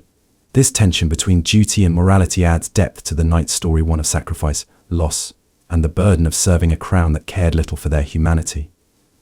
When you picture knights, your mind probably fills with images of shining armor, noble steeds, and heroic deeds, brave warriors charging fearlessly into battle, defending kingdoms, and winning glory that will be remembered forever. Tales of chivalry and honor have painted knights as the ultimate symbols of strength and virtue, living lives of adventure and respect. But what if everything you think you know is only half the story? Beneath the gleaming armor and triumphant banners, the reality of knighthood was harsh, painful, and often terrifying. The truth is far from the romantic legends. Knights faced crushing physical burdens, endless fear, brutal betrayals, and a constant struggle to survive a world that saw them as tools, not heroes. This isn't a tale of fantasy and glory, it's a glimpse into the brutal, unforgiving life that made being a knight far less cool than history lets on. Prepare to uncover the dark truths hidden beneath the steel. First, the armor. It might look majestic, but it weighed nearly 40 kilograms, a relentless, suffocating burden that turned every movement into a Herculean effort. Imagine marching for miles, fighting fierce battles, and enduring harsh weather while trapped inside a metal cage that trapped heat and sweat. Knights were often drenched in sweat, exhausted before the fight even began, and vulnerable to heat stroke or exhaustion, especially during the sweltering summers. Their helmets restricted vision and hearing, making battle a terrifying sensory nightmare. Far from the invincible warriors of legend, knights battled not only enemies but their own bodies and minds. Beyond physical suffering, knights lived in constant fear not just of enemy swords but of disease, infection, and even betrayal from those closest to them. Many knights died not from the glory of battle, but from infections caused by wounds left untreated or poorly treated in filthy conditions. Their victories could be cut short by a single, unnoticed infection. Worse still, knights could be betrayed by fellow soldiers or lords, accused falsely, imprisoned, or even executed without trial. Loyalty was fragile, and honor was often sacrificed for power or survival. Life off the battlefield was no better. Many knights struggled with poverty when not at war, unable to afford horses or proper equipment.